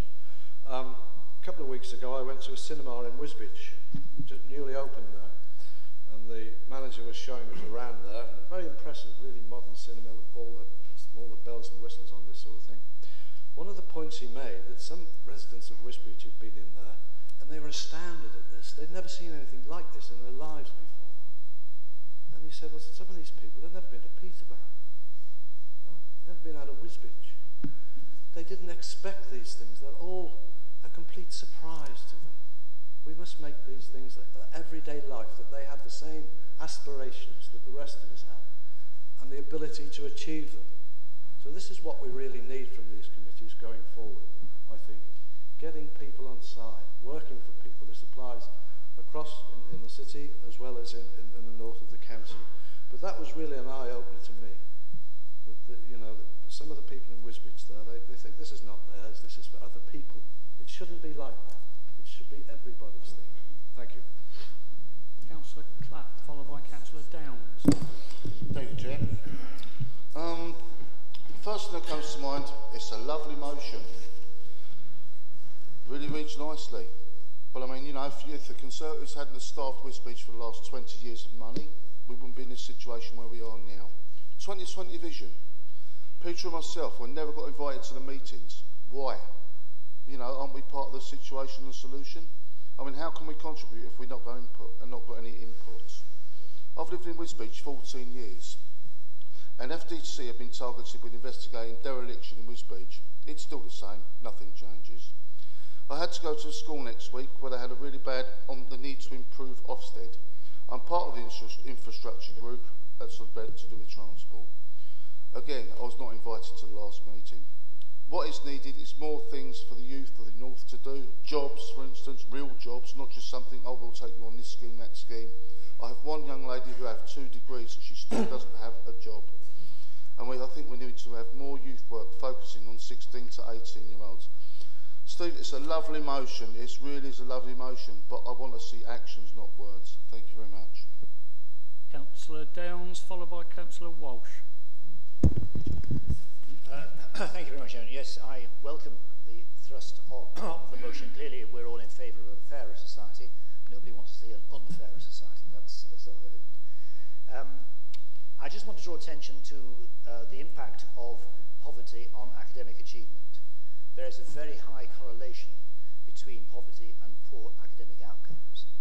In fact, your level of poverty matters far more than which school you go to, which is a striking thought for those parents who bust their kids all over the place to try to get them into the good school.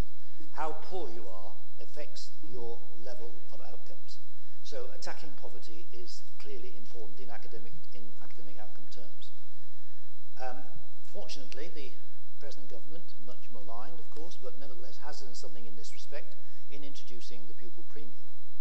And it's about the pupil premium that I just wish to speak for a moment, because this directs extra money to schools where there are pupils who are eligible for free school meals and have registered to take them.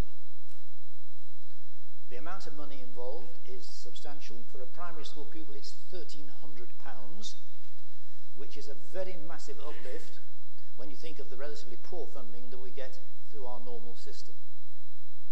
But the important point I want to make is the schools only get this money if the pupils register for free school meals. They don't get it by being eligible. Now, the latest data we have on Cambridgeshire is that 19.7% of those people in Cambridgeshire who are entitled to free school meals do not claim. Do not claim. 1 in 5 don't claim.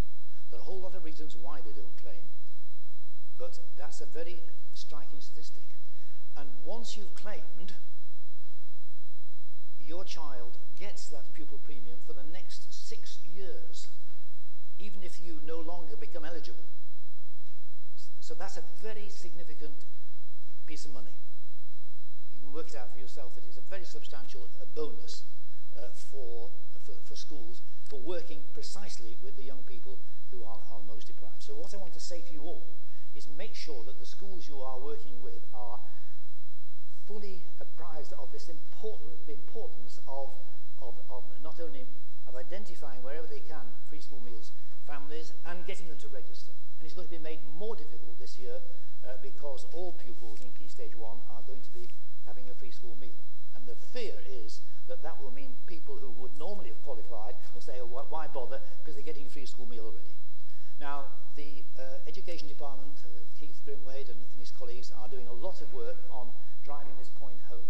But I want you as school governors and local councillors to re-emphasise whenever you can that if your child, if you think that your level of poverty is such that you qualify for free school meals, please take the trouble to do it, because it will make a very big difference. Just want to end on a very positive note, and that is the latest data from Ofsted has shown that the use of the pupil premium in this county is proving effective, that we have risen up the dreaded league table, not massively, we're 29th from the bottom now, which is better than we were, but nevertheless we're moving in the right direction by the use of the pupil premium. So let's really get behind this and press forward as part of your overall scheme. Thank you, Councillor Walsh, followed by Councillor Onasanya. Thank you, Mr. Chair. Well, before the turn of the debate has taken a different turn than I was expecting it to. So I was preparing myself to make lots of jokes about Comrade Camp joining us on the red benches and so on. But I've made it now anyway, so I get to have my cake and eat it, don't I? Yes. Being more privileged. One point I would make, following from something that Councillor Hipkin headed towards, was that there still exists a rich seam in the Tory party of one nation Toryism, and if there was a bit more of that nationally, you might be a bit more successful in elections, I would gently suggest. And, you know, I don't agree with it, but it's a venerable and honourable tradition of Toryism, and I'm glad to see that it lives well on the benches in this council. I would just like to unpack a little bit about working with the City Council since King's Hedges is mentioned, and then drawing that out further into the districts. There's another point that comes from that as well. That £500,000 set aside by the City Council to debate it on Thursday, which will focus on trying to increase payment of the living wage, to increase demand. Not only does that get the economy going more in a demand-deprived recovery, but it also gives people choices of moving out. If the county would consider how we look at perhaps joining our approach to increasing basic wages for public sector employed people and others, I think that would be very well received, and it would be good to see us having a united approach. Other things that the council will be focusing on is dealing with the impact of high energy bills and high water bills, something we might also want to be looking at this stage.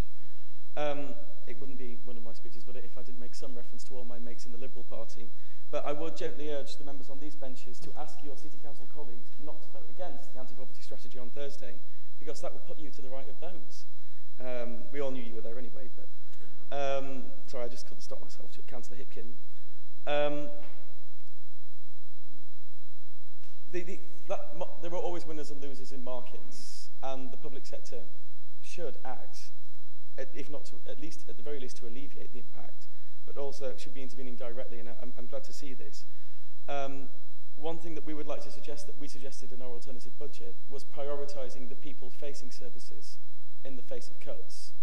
If we cut CFA harder than we're cutting ETE and corporate services, then we will be going against the tenor of this motion. So as the budget negotiations come up for the next financial round, that's certainly with the position we'll be taking, and I hope that the spokes will pay appropriate notice to it. Thank you, Mr. Chair. Thank you. Councillor Onasanya, followed by Councillor Whitehead. Thank you, Chairman. I'm in support of this motion. One of my, or the ward that I represent, is one of those that fell within the 20% most deprived in King's Hedges. My concern is, however, though, that one of the biggest issues for this year was the cuts in funds to support services. And so if we're in the position that we're in, but with these cuts, when you're talking about targeting resources, I just wanted to ensure that it's not just going to be a subtle lowering on all levels, which is basically a redistribution, and with that in mind, you're taking from somewhere else, putting it somewhere else, but then that place is suffering also. So we really need to consider what we're going to do to help those in poverty and to change this and make a difference. Thank you. Thank you. Councillor Whitehead, followed by Councillor Jenkins. Thank you, Chair. I too, of course, am strongly in favour of this policy. Reducing inequality was one of the manifesto pledges of this Labour group before its election. And I want to concentrate on what I say basically on children, as chair of the Children and Young People's Committee. One of the key aims of that committee is to ensure that child poverty is reduced. Many of the existing policies of that committee are already geared to tackling deprivation and to ensure a better outcome for children, as outlined in the briefing paper you've had. Could we do more? Obviously is the question that is raised by this motion. Probably yes, but there are two major obstacles to us doing more. The first of these is the coalition government's policy of funding to local government. We all know that we are going to have a reduction in our grant from central government, and that this, combined with the cap on council tax, means that we're going to have severely reduced income and also severely curtails our opportunities to increase our income. The Children and Young People's Committee's income will fall from 172 million to 155 million over the next 5 years, a loss of £17 million. This loss of income is going to make it difficult, if not impossible, to even maintain the level of services that are currently provided for children by Cambridgeshire, let alone improve them to do more to tackle deprivation. And the second obstacle is that, linked with this loss of income to councils, policies of the government have combined are combined with which will increase the demand for our services. The number of children living in poverty had started to decline in 1999 and continued to decline under the Labour government until 2010, and continued to decline for the first 2 years of the coalition government. But research by the Joseph Rowntree Foundation and Save the Children show that child poverty is now beginning to rise again. And they predict that by 2020, far from having reduced the number of children in poverty, the numbers living in poverty will have risen to 1.4 million. And the reason for this rise, they argue, is because of the welfare reforms implemented by the coalition government. Cuts to the benefit system, the diminishing of tax credits and council tax relief, policies such as the bedroom tax, the rising cost of living, and years of flat wages, Save the Children argue, have created a triple whammy for children. And the charity argues that children have borne the brunt of the recession in Britain and now represent the face of poverty in the UK. They go on to say, without dramatic change, we risk writing off the future of millions of British children, giving them an unfair start in life. Far too many of our children, the Chief Executive, Joseph Forsyth, said, are living in cold and damp houses without healthy food, with parents who can see no end to their situation. Thus, the policies of the coalition government have reduced the power of councils to tackle deprivation by reducing the grant available to them, and at the same time have created more demand for children's services by the other policies they have put in place.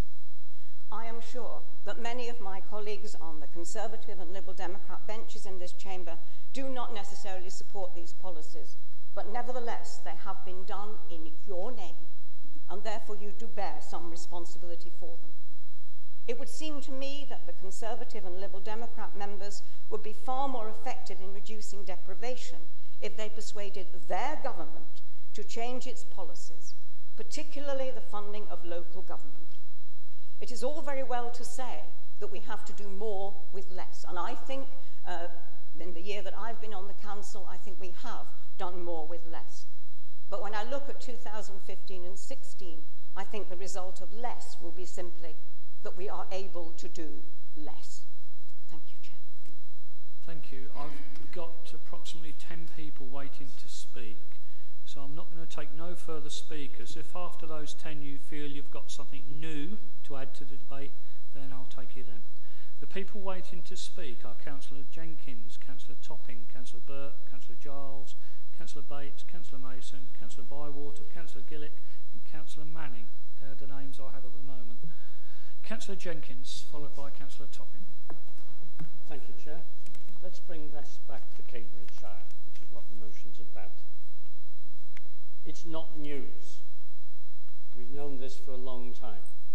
And if you go back through previous council meetings, alternative budgets, etc., you will find repeated Liberal Democrat attempts to reduce the isolation of which is Wisbech.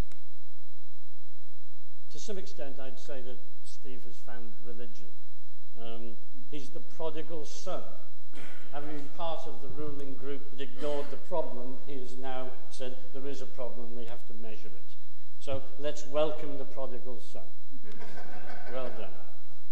But this in itself will close no gaps. This is all about measuring how big the gaps are. Now that's a good thing to do for starters. But as Councillor Clapp says, we want actions, not words. And I would suggest that this would be a much better motion if we added a fifth call to action at the end, whereby we had a cross-committee working party.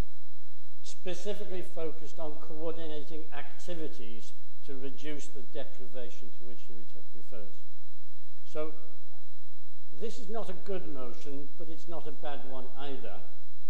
I will support it, but I think it could go much further, because if you want a bridge to complement 2020, you've got to put some foundation stones down on this side of the river as well and do some actions. So consider extending this motion. Thank you. Thank you. Councillor Topping, followed by Councillor Burt. Chair, can I ask for a point of information? Because I was having a detailed discussion about these matters with my learned friend sitting here. Can I transfer my speaking to him? Because, you know, I mean, he knows more about this than me. Not really. Well, I'm prepared to do it, actually. No, I assume what you've... No, we can't do that, because we've got to be fair. If you have got something, Councillor Connor, if you've got something new to add after the others who put their hand up before you, you can speak. I think so. Well, we wait with bated breath. Councillor Burke, followed by Councillor Giles. Thank you, Chairman. It was always one of the small frustrations of opposition that when we proposed a motion, the administration opposite would say, well, we're already doing it. So it gives me a small amount of pleasure to be able to say to Councillor Count that the Health Committee is already doing this as things are. So it would be odd as well, in fact, if it were not to be tackling health inequalities, as it is a core part of public health's remit. In terms of spending priorities, the committee at its last meeting made addressing health inequalities a top priority for the forthcoming budget, and there was acknowledgement that that would involve some targeting of resources in a geographic way, so that's very likely to happen in the coming months, although it will be the committee as a whole that agrees any decision. In terms of the work programme, we're going to be commissioning a health inequality strategy, as the previous one was allowed to lapse.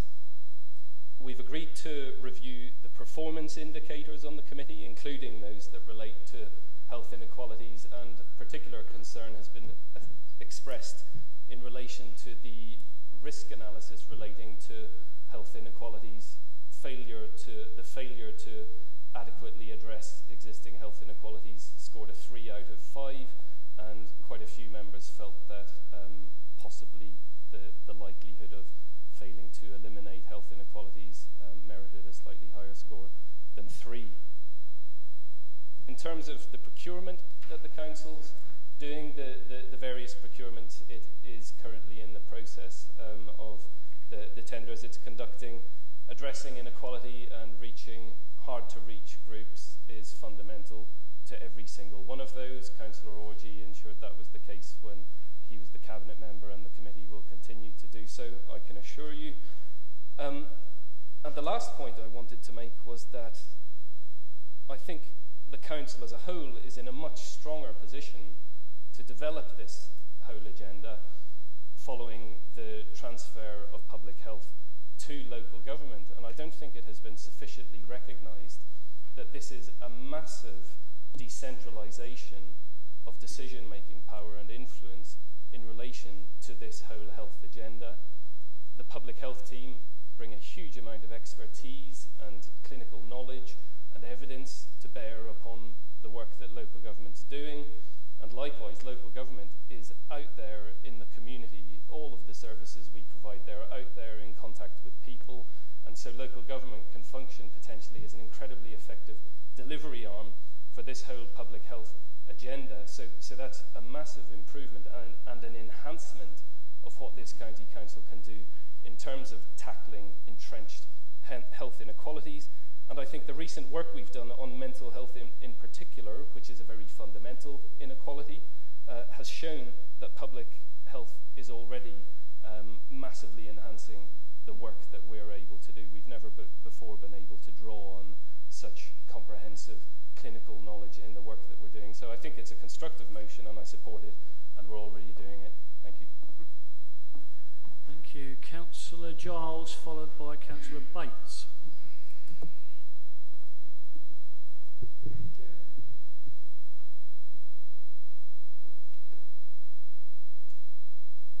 Okay, we'll speak loudly.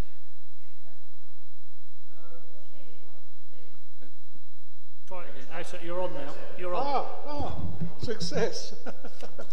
Thank you, Chairman. Thanks for that delay.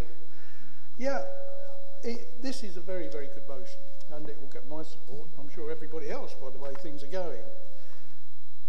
I just want to bring up a couple of points that are not in there. And I welcome the fact that Ainsbury is no longer mentioned as a site of deprivation, as it was a few years back. And I think certain things have happened in Ainsbury, and indeed Eton Soken, that have brought people up to a better level. And one is the locality teams. They are successful. The one we've got is very, very successful. I think also it's now been recognised by the community, and we're developing a community pride, a community, I don't know, it's just nice to walk into Ainsbury again now, whereas a few years back, especially Dark Lane, was nearly a no-go area. But it's been brought about by not necessarily councillors, but the community. And it's community pride, and that's how to develop these things. We've got a very active community association, EVA, Ainsbury Village Association, very, very proactive. They've started the time bank, as I'm sure Chris will tell you as well.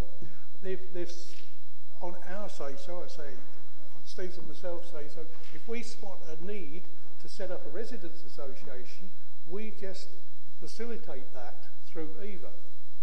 So these are all things that are good, wholesome bits and pieces, but it needs that leadership, if you like, and I think that does come from the locality team. The police need to be involved in a friendly way, schools obviously, and I come back again to the community, that community spirit. So Wisbech, you know, you get going on that. Come down to Eton Soken and Ainsbury, we'll show you how it's nearly succeeded. We've got a time bank and we've got a food bank, both being successful. Food bank, you know, who needs food nowadays? Is there that amount of poverty? Yes, there is. There is need in St Neots. I don't know whether you've got a food bank in Wisbech, yeah, but it's a sign of the times, you know. But what more can the council do on a practical sense? There's a need for youth facilities, and in particular, a boxing club. You know, and what have we got in Ainsbury? We need a community centre. But hold on, we've got a community centre, or it could be a community centre. It's called Bargroves, and it's custom made, but it just needs that catalyst to try and build that up into a community centre, funding from perhaps the town council, the district council as well, and, you know, a boxing club. That would bring the community better together. But there again, I'm talking about Ainsbury. We really should be talking about Wisbech and King's Hedges and such like. But that's an advert. You'll get my support on it. Thank you. Councillor Bates, followed by Councillor Mason. Thank you, Mr. Chairman. I'm going to try to confine myself, you'll be glad to know, to only new points. And I think the points I want to make are there are two case studies which I would suggest perhaps could be used for other committees. One's already been mentioned, in fact, just now, it's in Ainsbury, and the other one was mentioned by Steve Criswell, which was actually called Oxmoor, which is now, I call North Huntington. So I would actually suggest perhaps we have been there, we have done, and there has been a lot of good work done, and maybe we can learn from where those good practices came from. So I would actually encourage maybe the officers and the Chief Executive perhaps to reflect perhaps on those case studies today, because they have been successful. And the answer actually, if they've succeeded in the Oxmoor and Ainsbury, then they can see it succeed in other places and succeed in other places wherever that they are.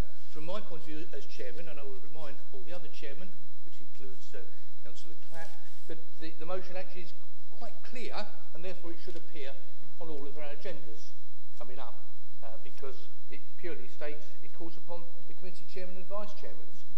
Therefore, it has to go on the agenda, and it is each to determine what that is. I think from my point of view, will be very much about jobs, because the committee I'm on and chair is about jobs and the economic prosperity that that brings. So those are particularly the points I wanted to make in there. I'll refrain from the political by the way of Gordon Brown and Tony Blair, so I'm going to ignore that history by the way. I think that doesn't help the debate. The only other thing I would add actually is there can be areas of deprivation within communities. I serve a division which is actually quite wealthy in lots of areas, but it does have small little pockets of deprivation. I've got, for instance, 2 caravan sites over homes in my division. Now, you would not associate Hemmingford Abbots with necessarily the most richest divisions and villages in the county, but it does actually have quite a significant number of small pockets. So my only other plea really is let's not just forget some of those other smaller little bits of the divisions. I suspect lots of us have got them, but let's not just forget those as well. Thank you. Councillor Mason, followed by Councillor Bywater. Chairman, the deprivation that's been referred to is to some extent historic, and I will again refrain from blaming any one political party. I can remember when March and Wisbech, March had 1, but Wisbech had 2 railway stations, and all of the employment that went with that contributed towards the health of those towns in those days. In fact, in March, I can remember nearly every other person that you spoke to worked on the railway. Now, we can't go back to those days, but hopefully the study that is now being done in respect of reopening the Wisbech to March railway may come up with something that will help to regenerate and help the Wisbech area. Employment is a vital characteristic, and unless we can improve the employment in these areas, then we will not be able to actually count or measure the results of improvement. So I'm going to support this motion. Historically, lots of things have been done to that area of North Cambridgeshire, which has not been under the residents' control, indeed not necessarily under the control of this council. I see this motion as a seed change in council policy, and I do hope that members will support this. In particular, I would like to refer to, I think it was Councillor Curtis when introducing the city deal, saying that this deal was not only for Cambridge, and that the city deal could be extended to include the wider Cambridgeshire. And I do hope that as that deal is further defined, maybe we can get some much needed investment into North Cambridgeshire and these areas of deprivation, and indeed other areas of deprivation. So I'm going to support this motion. I see it as a welcome change. The council has always been accused, and perhaps wrongly so, because government grants have worked this way, of being Cambridge-centric. I think it's time that we looked at the wider Cambridgeshire, and I'm going to support this motion. Okay, thank you. Councillor Bywater, followed by Councillor Gillett. Thank you very much, Chairman. I will try and keep it very short.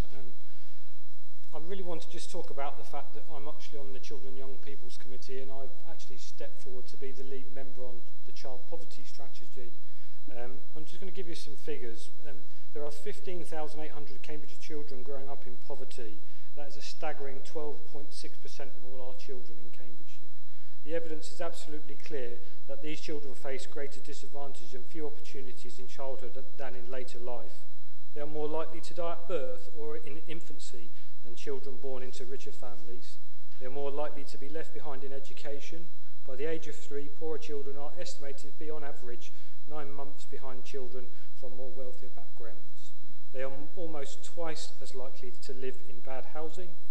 Children in poverty also miss out on experiences that most of us regard as normal and just part of growing up.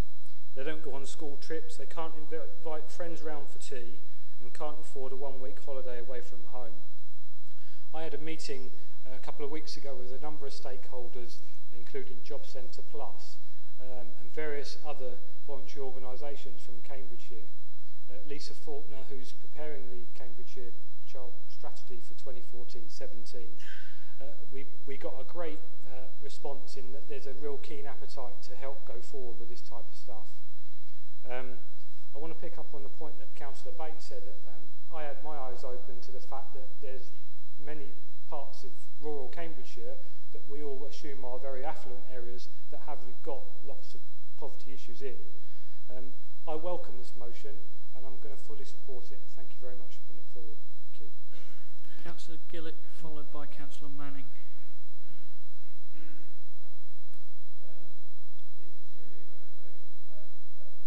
Council should be applauded for in fact bringing it forward. Having said that, Wisbech 10 years ago, 12 years ago, I've been there for 33 years. I brought up 10 children there, all graduates, all very successful, paying an awful lot of tax. The thing is that I also at present am engaged with a group of young guys who live in a hostel for £5 a week en suite, and they come and help me decorate my large house. I pay them more than the minimum wage, but it isn't employment, it's their lunch money, and they only work for short hours. I stepped out of my front door the other day, and one of these lads was bowling along. He just had a new haircut, not that I know a lot about that, but he had a new haircut, 25 quid. He lives in a hostel for £5 a week. He was on his way with 2 cans of beer in his pocket to the pub. I said, have you not got a job yet? Are you still looking? And he said, well, it's a bit difficult, really. I've got a baby on the way and all that. I said, you're married then? And he said, well, no, it's the girlfriend. I said, what's the advantage of that? He said, more benefits. The situation, you can do all you wish. It's the attitude that's happened. The people that we describe as obese, thick, badly educated, whichever way you want to phrase it, I'm sorry to be so blunt about it, they're very, very content. They enjoy being 25 stone. They're not discontent. They're just a burden on the state. They don't see themselves as poor. They see themselves as living. The people, particularly in Fenland, despise the state. They despise authority. They despise the law. They've pedestrianised the centre of Wisbech years ago. You lot did. And they just ignored it. It's now, you can drive and park. They've just ignored it. They do that. That's the way they are. Their education, they've rebuilt the major secondary school there 3 times in 30 years. You spent 20 million on it, probably more. Hasn't worked. It's an attitude of mind. Now, you can't solve that. You cannot solve that. They're going to have what they want. The lads that I'm working with at the moment, on an occasional basis, they smoke dope. I said, I'm not giving you money so you can buy dope. Do you think I'm a fool? And I say to them, why do you do it? Why do you do it? And they say, it makes us feel up. I said, why do you feel down the rest of the time? Yeah, we just feel nobodies. And they know it. They can't read properly. They can't write a letter after 11 years of education. They can't get a job because the jobs are all, their jobs have been taken. Another point, I'm sorry to go on about this. My youngest daughter was the last one that worked on the land. All my children worked on the land, worked in the sausage factories, worked in the bean factories to make the money so they could carry on at university. Those jobs have gone. She, in her last year, she's now 30, it's 10 years ago, 11 years ago, she was receiving £9 to £10 a night shift shoveling potatoes. She didn't mind, that's what she got. It's now £6.50 because the East Europeans are doing it. The jobs have been taken from them. Those simple jobs, a local entrepreneur, multimillionaire, He said to his staff, middle-aged women who know the food trade and the growing trade superbly, you've got to take a 45% cut in your wages or you go.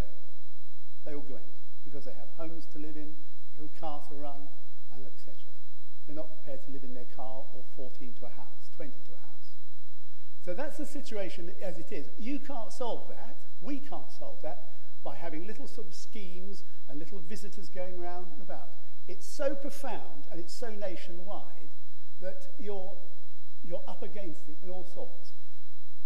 We had a theatre. We have the second oldest operational theatre in Britain, in Wisbech.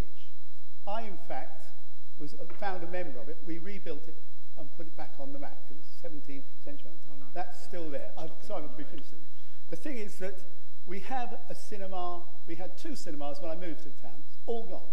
It's gone backwards and backwards and backwards. And what is happening in the area, just look for yourself, you'll see millionaires building £5 million houses all over the fens because they've never had it so good.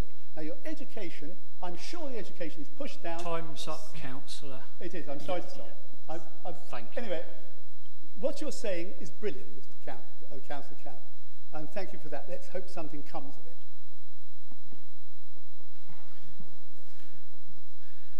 Councillor Manning, followed by Councillor Connor. Oh, it's always a joy coming after Councillor Gillick, Chair. I wasn't going to mention the things you said, but... Could you turn the other microphone off, please? Thank you. There was a sort of greatest hits there. There was benefits, immigration, but there was one thing that Councillor Gillick said that I've got a really easy answer for. He asked Chair whether he was a fool. Yes, Councillor Gillick, with a speech like that, then you are a fool. Demonising people on benefits, saying that people on benefits want to be there is a complete misunderstanding of how horrible it is to live a life dependent upon the state. Please try. That wasn't actually. I apologise. That wasn't the point I was to make. Sorry, point of order, Mr. Chairman. I think attacking other members personally in this venue, where it's been streamed public, is wrong, and I demand an apology of Councillor Manning. Well, first of all, if you address the chair, you should really stand up, but we'll put that to one side. Councillor Manning, if you would keep your comments to what we're discussing without personal attacks. It doesn't help anybody. Please carry on. I'm sorry, I take your point, Chair. I'm not going to apologise for what I said because I think it's important that his constituents, sorry, Frank, but your point taken, Chair. The point I actually wanted to make was actually about the second bullet point in the conclusions, because it was actually to draw together Councillor Clapp's point about this needing to actually do something and Councillor Walsh's point about the budget and the budget setting process. If we're all saying we support this strategy of reducing deprivation, then I would hope that is somehow reflected and measurable in the different groups' budget setting priorities. And therefore, I think it's very, very important that in whatever those performance indicators that the individual committees choose, there is a way of having a comparison. There's at least one stat that is comparable between all those committees, so that when we come to set our budgets across all those committees, if we really are, as individual groups, as in a whole council, committed to reducing poverty, there's a way of saying, yes, this is the committee that has had the most measurable problems with inequality, therefore we are going to put more money into that committee.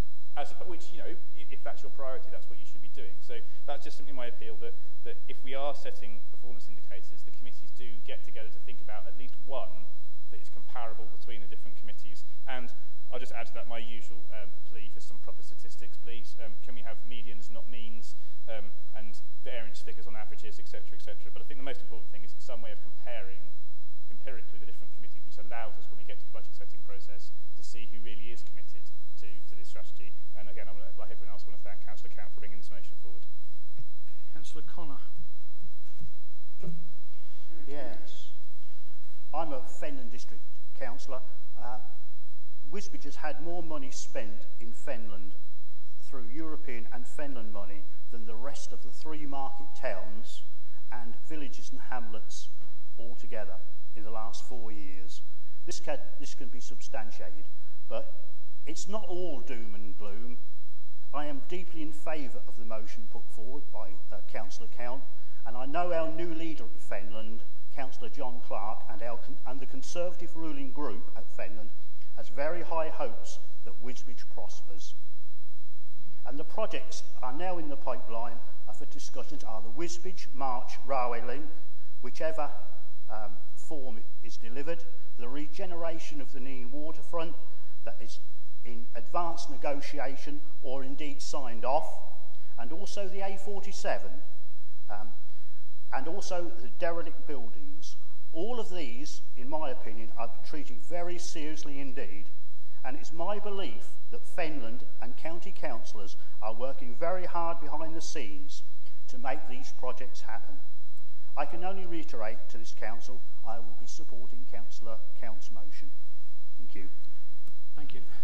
We'll bring this to a close. I'll invite the seconder and proposer to bring this up. But in doing so, can I just remind members that there's 69 of us here, and we'll all have different views, and that's why we're here, to represent different views of the community. And if you disagree with somebody, then either vote against it. Try and avoid personal comments and personal attacks. It doesn't take us on in any shape or form.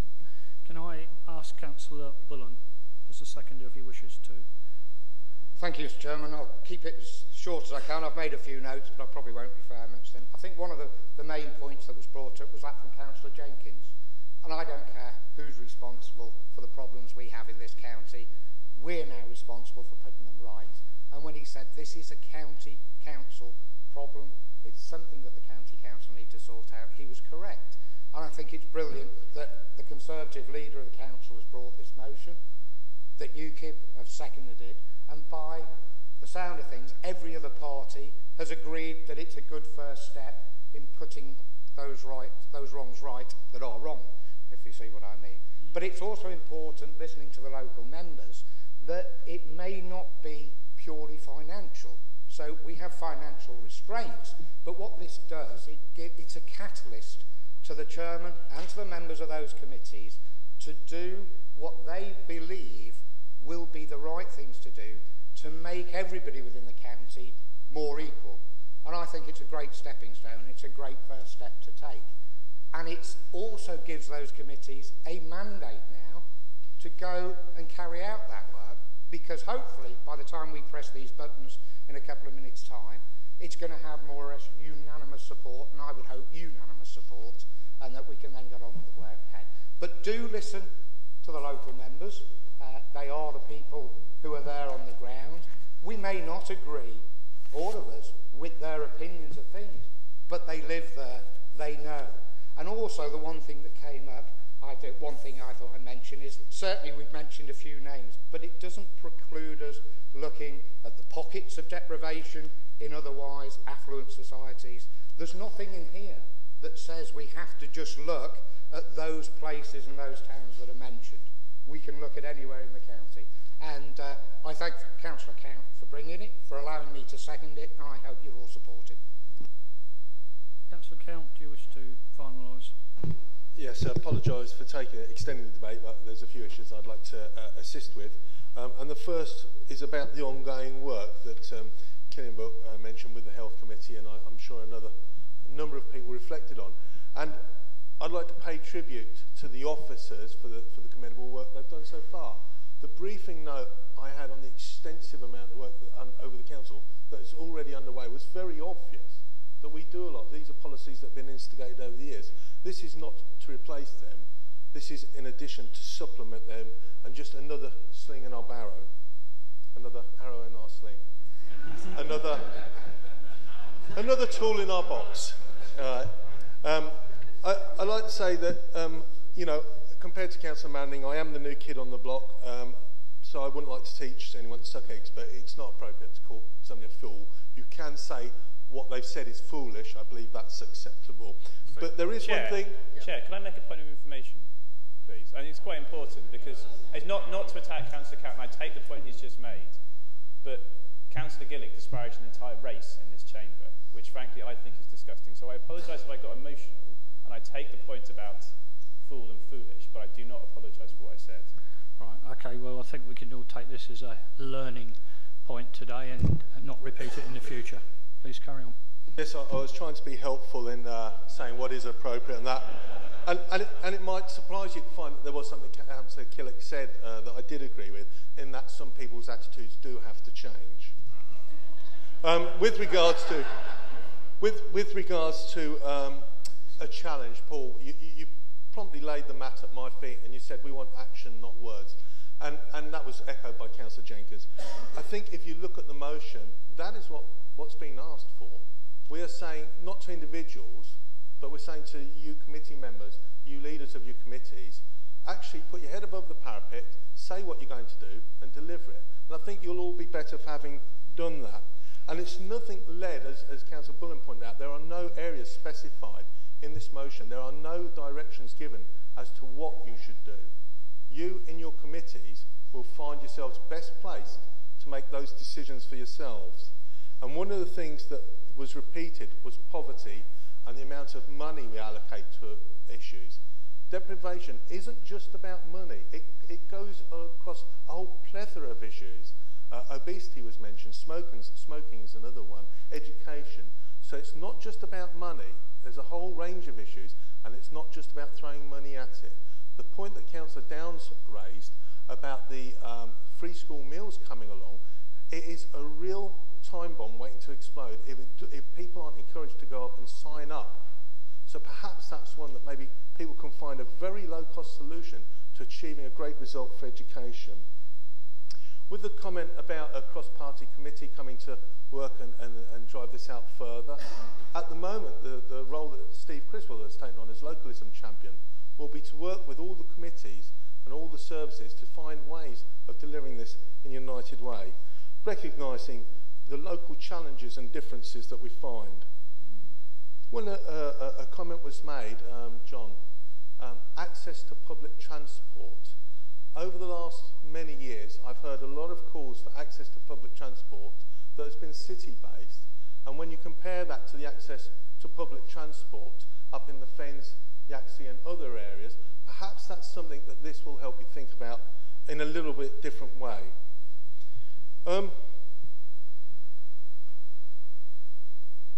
The most surprising thing that came across, and I should have guessed it first when Chris Havergal, who's just left, he's up in the corner, asked me a question when this motion went forward, are you turning socialist? And I think Ashley said the red benches. Before I put this motion to the group for their approval, we'd already decided on a course of action that we're going to do with that.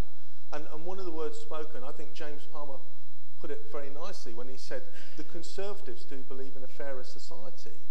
And I think we all do in our own ways, just we go about it a different way. We like to have the money and resources first, not spend everything and then deliver it. Thank you for the general consensus and genuine debate and genuine offerings of help that I've heard today. And if the results reflect that, I'll be truly grateful. Thank you all. Thank you. We will take a vote on this motion. Mrs. Rowe. Would members please press the button marked present? Members in favour of the motion, please press the button marked yes. Members against the motion, please press the button marked no.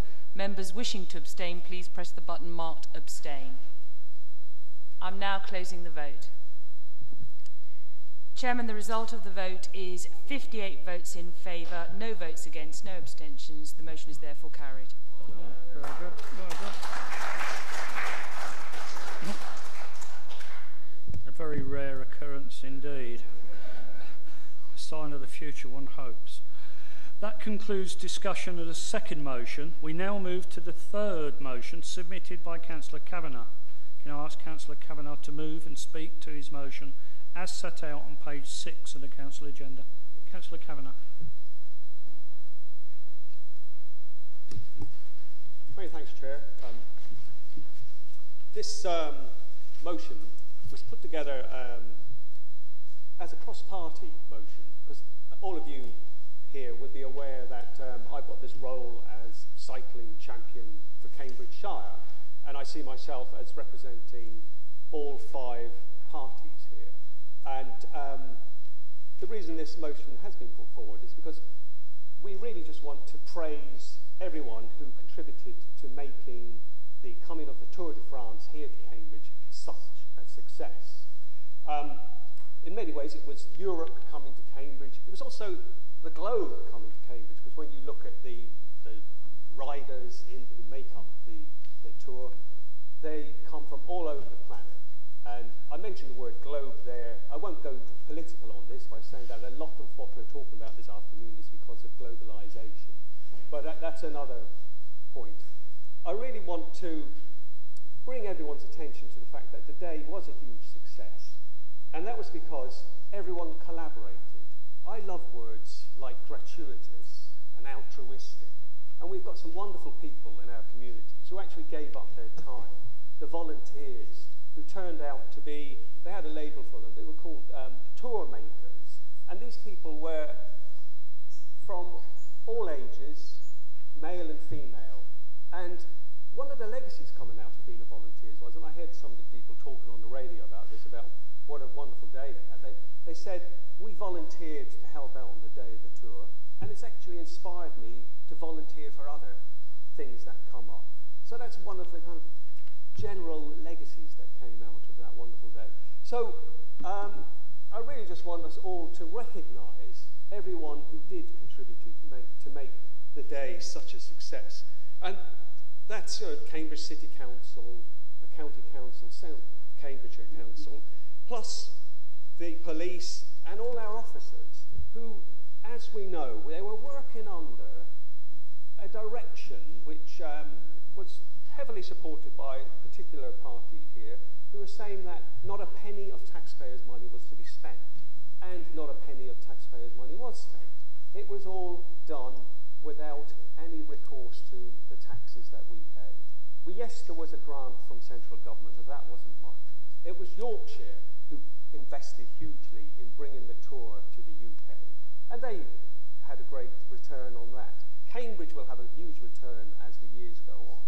So all I'm asking now is that everyone, in some ways we've done it already, should we put our hands together and just applaud our staff who did so much on that day to make it such a wonderful day?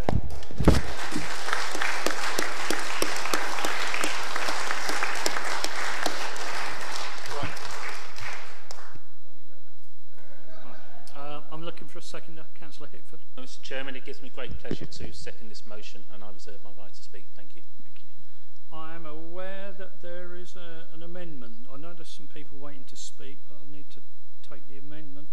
Councillor Manning. Chair, do you want me to speak to the amendment as well? If you'd like to move and speak to your amendment. So I move the amendment as set out on the yellow paper.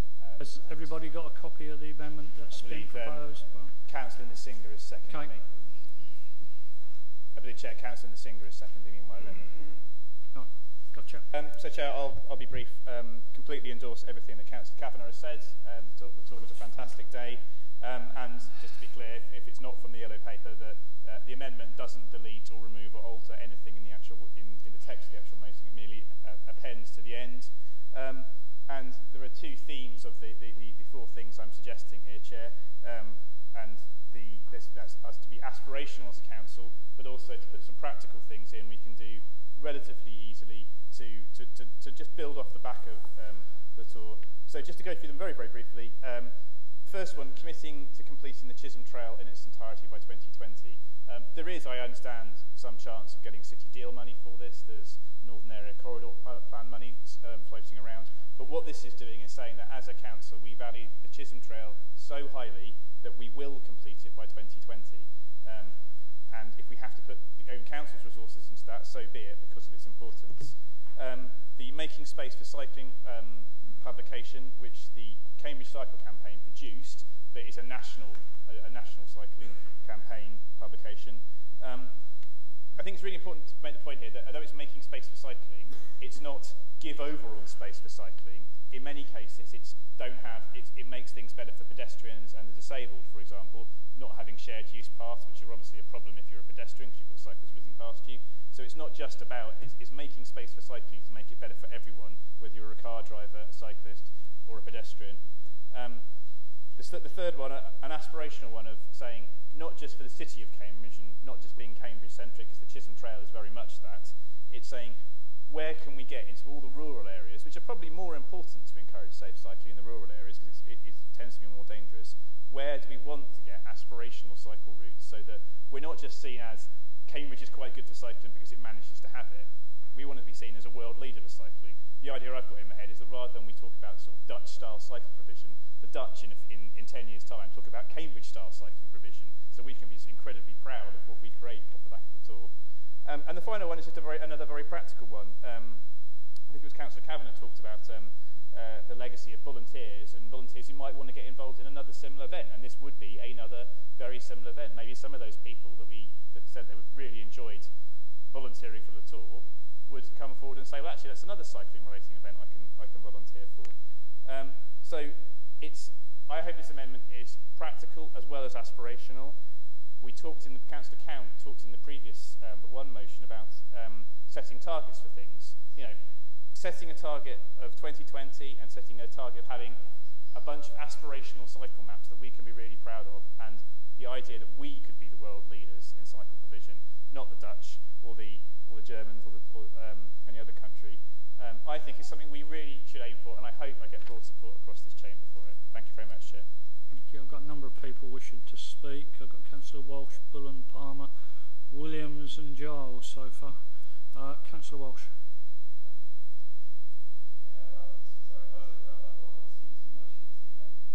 I thought you were speaking to the amendment, but that's fine. You don't. It's not compulsory. That's fine. I misunderstood. Okay. No. That's fine. Councillor Nsinga did. Yeah. Just before Councillor Manning went into his introduction, Councillor Nsinga, I did catch it. Normally I do miss it, but I did catch that one. Right. So it has been formally seconded. Councillor Bullen, your...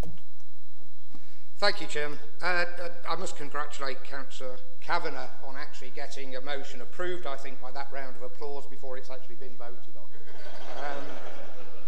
And you will all know, I wasn't a big advocate of the Tour de France, and in fact on the Saturday and Sunday I went to stay with my daughter in Knaresborough, where the Tour actually went within 3 feet of her front door. And I thought it was a resounding success, and what I've heard about the event in Cambridgeshire, it was just as big a success there. So I take back all those reservations I had initially. But what this motion does is say a simple thank you. Amendment you're speaking to. The motion says a simple thank you, and I believe that this amendment is hijacking what is a perfectly good motion. And I can't see why this amendment is in front of us today. If the Liberal Democrats want these items discussed, it should go forward to the relevant committee. It shouldn't be here today hijacking a perfectly good motion, and I will be opposing the amendment. Councillor Palmer. Thank you, Chairman. A couple of days before the Tour de France, I discussed with my family whether we should go or not. I am a sports nut and I enjoy every sport, but I can't admit to being a regular follower of the Tour de France, but I thought this is a chance that will never happen again. It will probably never come to Cambridge again, and I feel that if there is a large sporting event, then it's very exciting to be part of it. So along with my family, I went and stood on Trumpington Road. Yes, we decamped from civilization to Cambridge, and I very much enjoyed the camaraderie of the crowd, the excitement. I love to see, and a few things surprised me, and it doesn't take much really, but I didn't expect the whole of France to decamp to England. I thought that they would have English vehicles and etc., etc. But no, the gendarmes were there as the tour operators, and we saw them all ride past in different vehicles, and very exciting it was too. A few thoughts crossed my mind during the day. I was glad I took a hat because it was very hot, and I couldn't wait to get to the pub near Parker's Piece afterwards because I was very thirsty. At no point did I think to myself, how can I manipulate this situation politically?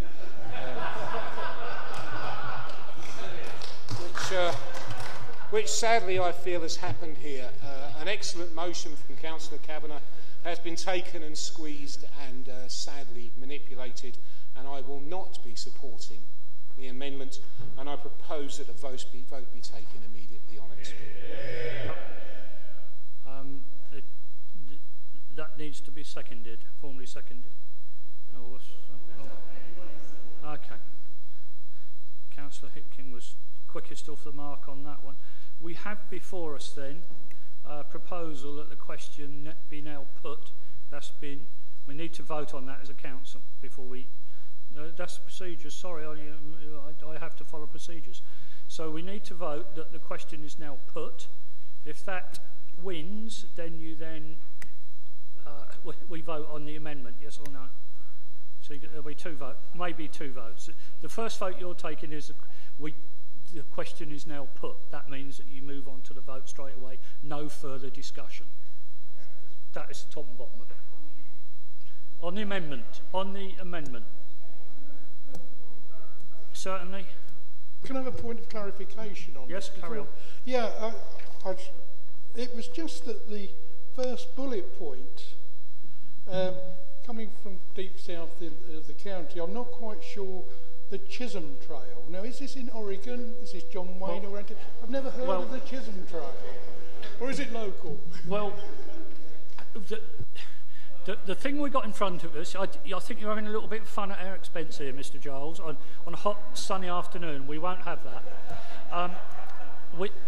We are now going to take the vote on that the question now be put. Those in favour, please show hands. Show hands. A recorded vote. You can have electronic vote if you wish. Yeah, electronic vote then. That seems a bit overwhelmed. Yeah. Mrs. Rowe, just to move things on. It's clear that that's the case.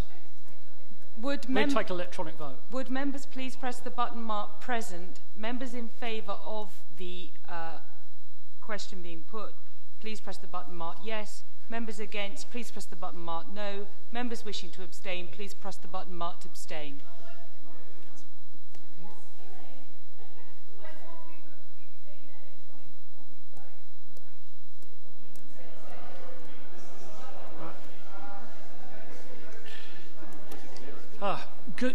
Good old local government, something relatively simple you can make unbelievably complicated. What you are voting upon now is that we take the vote on the amendment. If the majority are in favour of this, yes. Well, I did try to make it clear as possible. What it means is there's no further discussion on the amendment. You either say yes or no, basically. Right.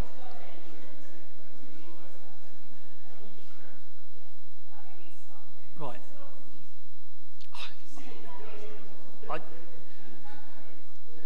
It's a fairly simple process. I think you're having a bit of fun at my expense at the moment, aren't you? Right. The vote you're about to take is in response to Councillor Palmer's motion that the question now be put. That means, if it's in the affirmative, that you vote on the amendment with no further discussion. Is that clear? God, goodness. Well done, Chairman. Chairman, shall I take it? Yeah, please start again. Would members please press the button marked present? Members in favour of the question being put, please press the button marked yes. Members against, please press the button marked no. Members wishing to abstain, please press the button marked abstain. I'm now closing the vote. Chairman, the result of the vote is 43 in favour, 10 against and 2 abstentions. The question should therefore be put. Right. The next vote you're taking immediately is for the amendment, either yes or no. You either support it or you do not support it.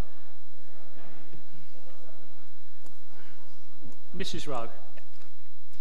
Would members please press the button marked present? Members in favour of the amendment, please press the button marked yes. Members against the amendment, please press the button marked no. Members wishing to abstain, please press the button marked abstain.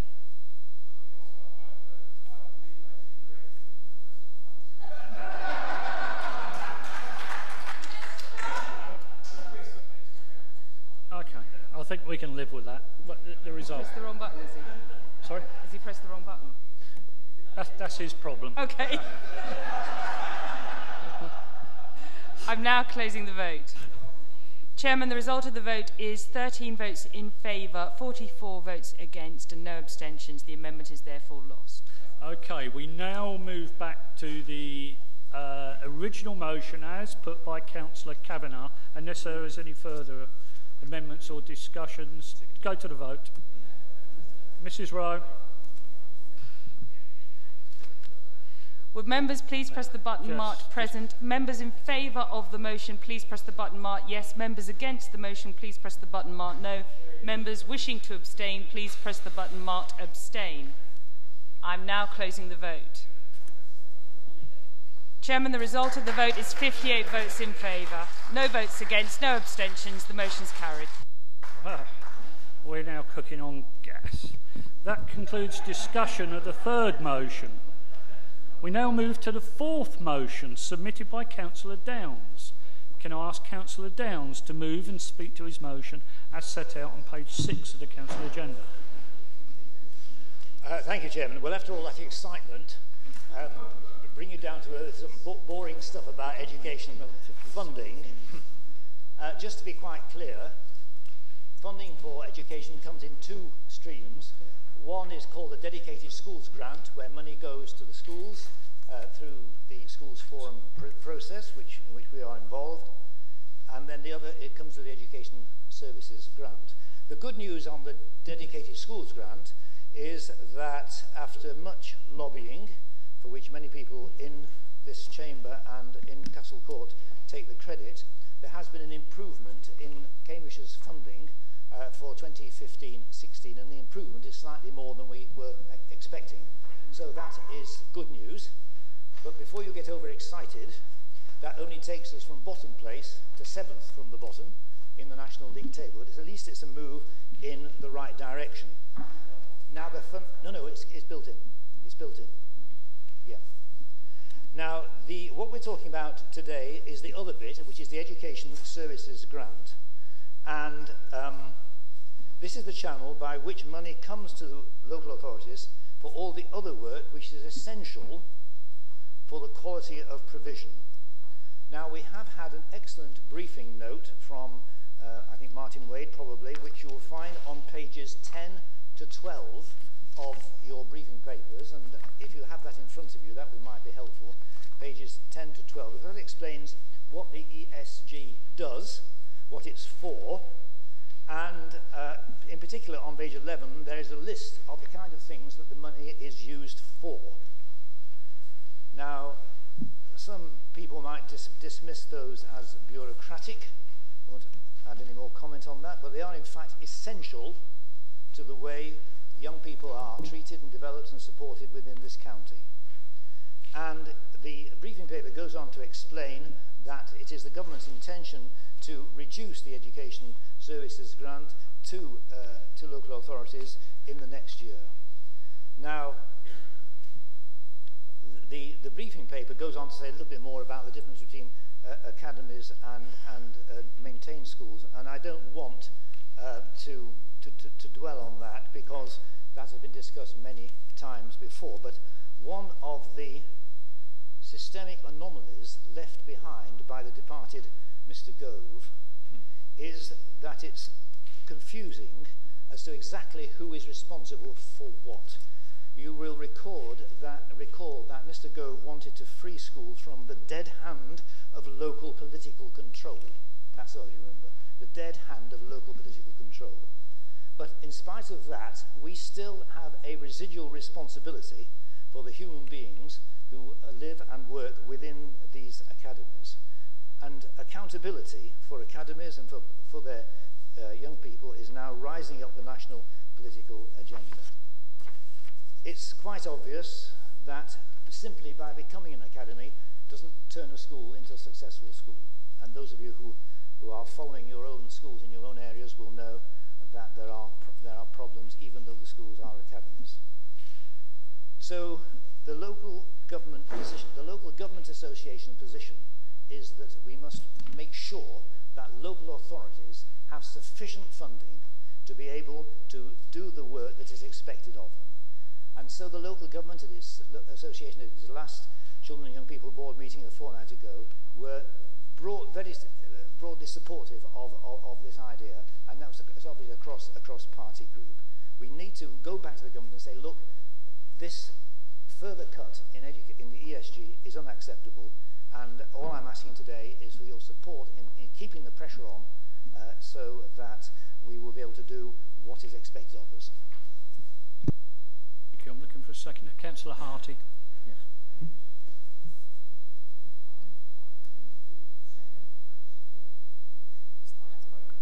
Oh, microphone. Microphone. I'm pleased to second and support the motion, and I feel it's covered through the brief statements from Councillor Downs. The important points have been made and stressed, I think. But it is important to keep the pressure on the Department of Education, the LGA itself, who are supporting this similar motion, and of course the newly appointed ministers, which we need to also be approaching. So we've got to keep the message going, we've got to keep on top of that, and we seek support from all members for this particular motion. Thank you. Is there any discussion on this? Straight to the vote. What, vote, or you wish to speak? You can speak. Yes, Councillor Brown. Thank you, Chairman. Just very briefly, because Councillor Downs mentioned the work that's been going on for many years, long before I was ever involved in trying to get a fairer formula for school funding. That work does need to continue, but it would be remiss not to mention the role that particularly Councillor Harty and Councillor Downs, in his role as opposition spokesman for the Liberal Democrats under the old system, played in that work, because I'm sure not many people in this chamber know quite how much time and effort the two of them put into it. Thank you. Yep, thank you. I totally support the motion, and now I'm quite happy to go to the vote now. I've had a chance to say that. It looks like we've got a consensus again. We'll do a show of hands, I think, on this occasion. Show of hands. Thank you. Any to the contrary? No, that's passed. Well done. So, we now move on to oral questions, which will be dealt with in accordance with the protocol agreed by the Chairman of the Council and political group leaders in consultation with the Monitoring Officer. Members have a summary of the protocol in front of them on lilac paper. Can I remind members that questions which could be asked on other items on the Council agenda should not be asked as oral questions. The maximum time we will spend will be 60 minutes. Hopefully it won't come to that. First one is Councillor Chapman. Mr. Chairman, I won't be asking a question, thank you. Thank you. Councillor Williams. Thank you, Chair. This is for Councillor Hickford, Chair of the Highways and Community Infrastructure Committee. With the closure of the vessel composting facility at Amy Fesper's waste management plant at Waterbeach, which treats all our household green waste, could the Chair of the Highways and Community Infrastructure Committee tell us the additional miles driven to take our green household waste to other facilities across the country and the assessment of the environmental impact of these additional journeys? Chairman, no. but I will get some information too. Would you like a supplementary? Yes, thank you, Chair. I was hoping for that. I mean, given the seriousness of this situation, I should have thought that the Chair would already have this information and be conducting the assessment to ensure the carbon footprint of the journeys is minimised. Is the Chair a climate change denier? Oh. No. Councillor Manning. follow that. Chair, this is a question to Councillor Whitehead as the chair of the CYP committee. Would she like to join me in congratulating Liberal Democrat Education Minister David Laws for his and the coalition government's part in the recent funding boost for Cambridgeshire schools? And could you tell me what she will be doing as chair of the relevant committee to check where that funding's going and how effectively it will be used?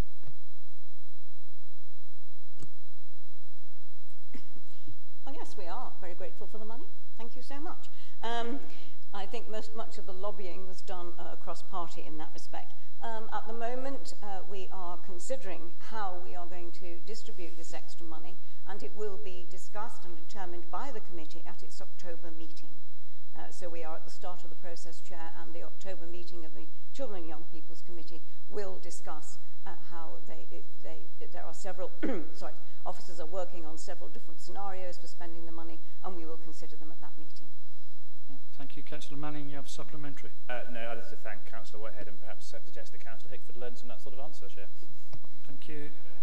Councillor Reeve. Oh, thank you. Councillor Walsh. I did give Councillor Whitehead notice of my question, Councillor Williams. Can Councillor Whitehead confirm whether all children will be able to receive free school meals by the start of the next primary school term, and whether the government has provided every cost associated with the rollout of the programme?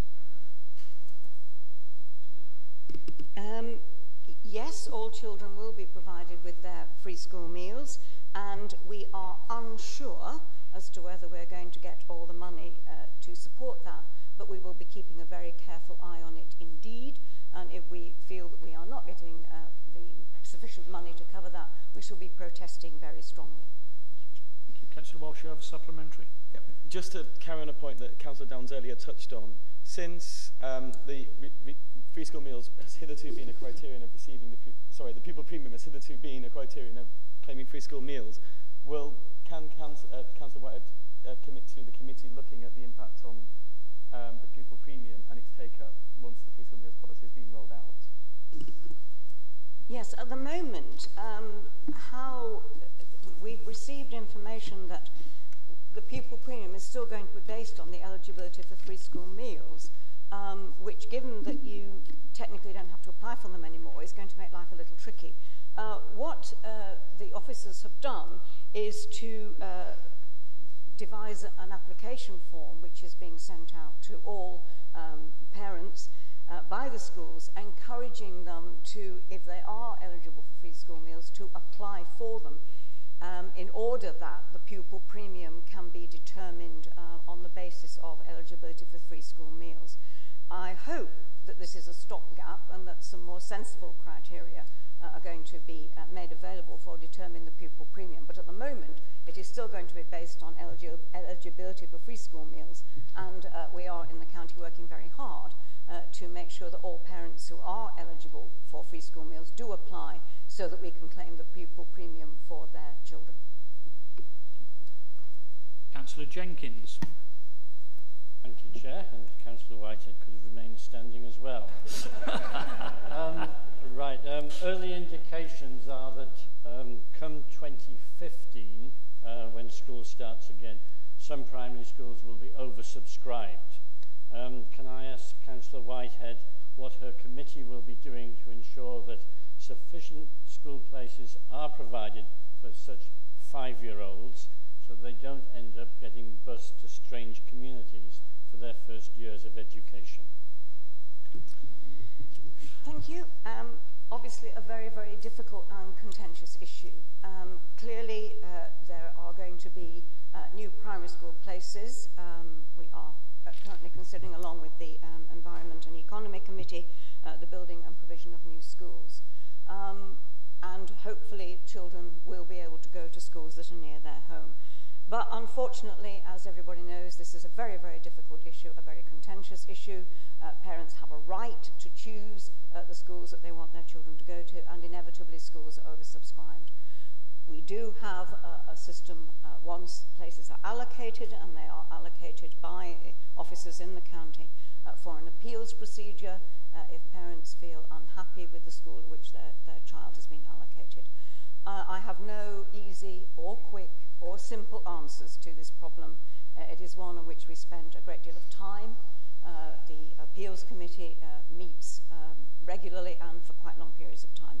And I can't give any more assurances other than that the system will be continued. We will try to allocate places as fairly as possible, but I have no doubt there will be parents who will appeal and that there will be problems.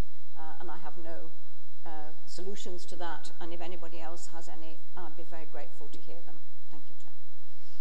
Councillor Jenkins, do you have a supplementary? I guess not, because that was a very comprehensive answer. But I would like to make, or perhaps I will ask, that the dialogue remains open and that we ensure that schools do not take the easy way out and say, sorry, 30 pupils, we're full. But do try very, very hard, as I said, to make sure that those 5-year-olds don't get bused 5 miles to the nearest school and get stuck there for the rest of their educational life. We will ensure that. Now, Councillor Gillett, you can't ask questions. No, you can't ask questions. You need you need. What you need to do at the beginning of the meeting is put in one of these little. I'll talk to you later. Councillor Dent. Thank you, Chair. This is for the Highways Committee. I have in my division a village called Gildon Morden, and they feel very slighted by the council and their approach to what they class as dangerous roads, footpaths, and the work currently being carried out by the council there. As we speak, there are a number of people working on Church Road in Gildon Morden, and they are raising curbs that have been lowered for residents just to stop drain water on a collapsed drain, which has been recognised by the council, but their management has told them to raise the curbs until the drains can be fixed. They are questioning, A, the use of the budgets that we're applying to this in this time of austerity, B, why they're not being taken into consideration in many respects for the health and safety of the elderly people in the roads of Cannon Close and Fox Hill, where the pavements have deteriorated so bad that they can't be walked on. Councillor Hickford. Thank you, Chair. And thank you, Councillor Dent, for giving me some warning and previous of a question. It's always nice to get that. Yes, I am aware of Gildon Morden and the issues that he's raised, and I've asked officers to actually investigate and justify their actions in this, and I'll be getting back to him on that. And Councillor Manning, I'm answering no to questions because actually the answer is no. We're in a committee system now, okay? So if you want to ask questions like were asked before, specifics, you can ask the members that are on your actual party in the committee. That's the way it works now, okay? Yeah. Just thought I'd teach you that. Councillor Manning, did. Oh dear, I thought we got over that. Is there a supplementary, Councillor Dent?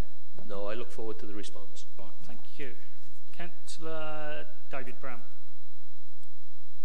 Thank you, Chairman. It's all right, Councillor Whitehead, this one isn't for you. My question is actually to Sir Peter Brown, Chairman of the Fire Authority. I just wonder whether you could give the Council an update on progress with the new build fire station in Burwell. Councillor Sir Peter Brown. Thank you, Chairman. Yes, I'm pleased to give an update. The handover will take place at the end of August. The opening of the Burwell fire station will take place on Monday, the 15th of September, and the build is on time and on budget. Do you have a supplementary? No. Thank you. Councillor Mason. Thank you, Chairman. I did give prior notice of this to the Chief Executive, but I understand that the answer will come from Councillor Bates. This question has arisen really out of a statement in the Council's issues log of June, which actually gave the information that the new Science Park station at Chesterton, the responsibility for delivering that would be down to Network Rail and the rail operating companies, as I understand, and not to this council, which of course had already heavily committed to it in its budget, and which had already spent 1.6 million in developing this project. At the leaders' meeting in June, I did raise this with the Chief Executive, who indicated that he was going to London to discuss this with the department. My concern in the question is that the department have now, as it were, pulled the plug, or at least changed the goalposts, and I wanted to know what the financial effect on this council would be. Would we get the £1.7 million back, since we were no longer going to deliver the scheme? And what was there any further clarification as to when the station would be commenced and built?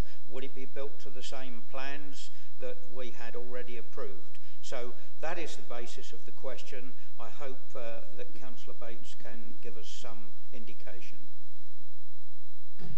Thank you, Mr. Chairman, and thank you for Councillor Mason for the advance warning. Let me just try to unpick some of those questions for you. Let's start with the money. In our current budget, there is some 30 million. It will still be remaining in there at the moment because Network Rail, along with the Department of Transport, are going through their approval processes, and they are long and they are lengthy processes to go through. So while they are going through those processes, it is sensible for us to keep that money in the budget. There is all indications are that they will take over the funding, but they have to go through their processes as we do. So the answer to your first thing is it will remain in the budget. I am very confident that we will actually get that money to build the station, which has got planning permission, of course, and it has gone through the process here of planning and consultation. So that's a tick in the box. So in answer to your question about, well, the design, of course, is approved by our planning committee, and then therefore that is the design, and therefore that is, you might say, set in concrete. If Network Rail or anybody else wanted to change that planning situation, they would obviously have to come back to us as a council to do an amendment. I'm not anticipating any of that to happen at all, and therefore it should remain as was the planning application. When it comes to the preparation costs that the council incurred in bringing the station to come forward, there was a meeting which was attended with senior civil servants on the 13th of last month. That was a very productive meeting, I understand. There are still ongoing discussions about that money, so I can't categorically give you an answer to will we get the money back, because the answer is I don't know at this moment in time. All I can tell you is there were very good constructive conversations between ourselves, particularly with Graham Hughes and the Chief Executive, with the department. They fully understand where we're coming from. They have asked us to do some extra work to justify the costs, which again is not unreasonable, and therefore those will go back, and I'm confident that we will hear shortly about the outcome of that. Thank you. Thank you. Do you have a supplementary, Councillor Mason? Thank you, Chairman. Can I understand that our staff will no longer be responsible for the delivery of this project? If Network Rail take it over, the answers, they will be responsible for delivering the project. Thank you. A final question, Councillor Bullen. Thank you, Chairman. This is for Councillor Clapp, of which he has had prior notice. Following the support given to Luminous Group by both Cambridgeshire County Council and Huntingdonshire District Council to secure a grant from the HCA and a loan from HDC, and considering the fact that it has now been proven that Luminous has misled both councils regarding the payment of home loss to tenants, previous tenants of Cromwell Square, Huntingdon, that Luminous now has a county court judgment against them for failing to pay statutory home loss payments to their tenants, that there is substantial evidence that Luminous has pressurised elderly tenants into foregoing their legal right to home loss payments, that there is overwhelming evidence that Luminous have been overcharging elderly tenants for utilities which were, in fact, included in their rent, that Luminous have continued to charge elderly tenants for a warden or sheltered housing scheme when the facility was removed without notice some 2 years ago, and that no refunds have been paid to either tenants or those on housing benefits, the local authority. Luminous is attempting to reclaim the garden from a disabled tenant, and that they continue to harass said tenant to give up land which is covered by a secure tenancy agreement. Does this council still support Luminous as a provider of social housing? And if so, what actions is it taking to ensure that Luminous treats its elderly and vulnerable tenants correctly in the future? Before I invite anybody to say it, Councillor Shellings, I think I know what you're going to say. But say it. Thank you, Chairman. I want to register an interest or remind people that I have an interest as a director of Luminous, and I'd very much like a copy of that question, please. Thank you. It does seem the main substance of your question actually is regarding housing and housing benefit and things, which is really a district council matter. We must contain ourselves to county council issues. I'm sure Councillor Clapp will limit his answer to issues that are under the control of Cambridgeshire County Council. Do you wish to declare an interest? Yes, I do, Mr. Chairman. I'm a non-executive director of Luminous. Right. Thank you. And same. No, I'm cabinet member for housing and benefits at HDC, and given that it sounds as though some of the accusations made were a fraud, I'd be grateful for a copy of the question as well, please. Okay. You did make a wide-ranging question there, which probably has some legal implications. I would suggest to Councillor Clapp, when he does reply, that he keeps his remarks entirely to issues that are under the control of Cambridgeshire County Council and that are factual. Thank you. Thank you very much, Chair. The Service Director, Audit Social Care, has had a number of issues concerning Luminous brought to her attention by Councillor Bullen. These issues are not directly related to adult social care, but the Service Director has looked into the issues, and some of them have already been raised with Luminous. Having received further information from Councillor Bullen, the Service Director has spoken to 2 tenants and is trying to secure a meeting with the Chief Executive of Luminous involving Councillor Bullen, where all the issues can be discussed. Thank you. I think that puts a lid on the matter for the time being. No doubt we'll hear more in the future. That does bring questions, oral questions, to a close. We now move on to written questions. Responses to the 4 written questions received have been provided to the political groups before the meeting, and spare copies are available in the chamber on blue paper. That concludes the business on the agenda for today. Can I once again thank members for their contributions and attendance. Good afternoon. Thank you, Chair.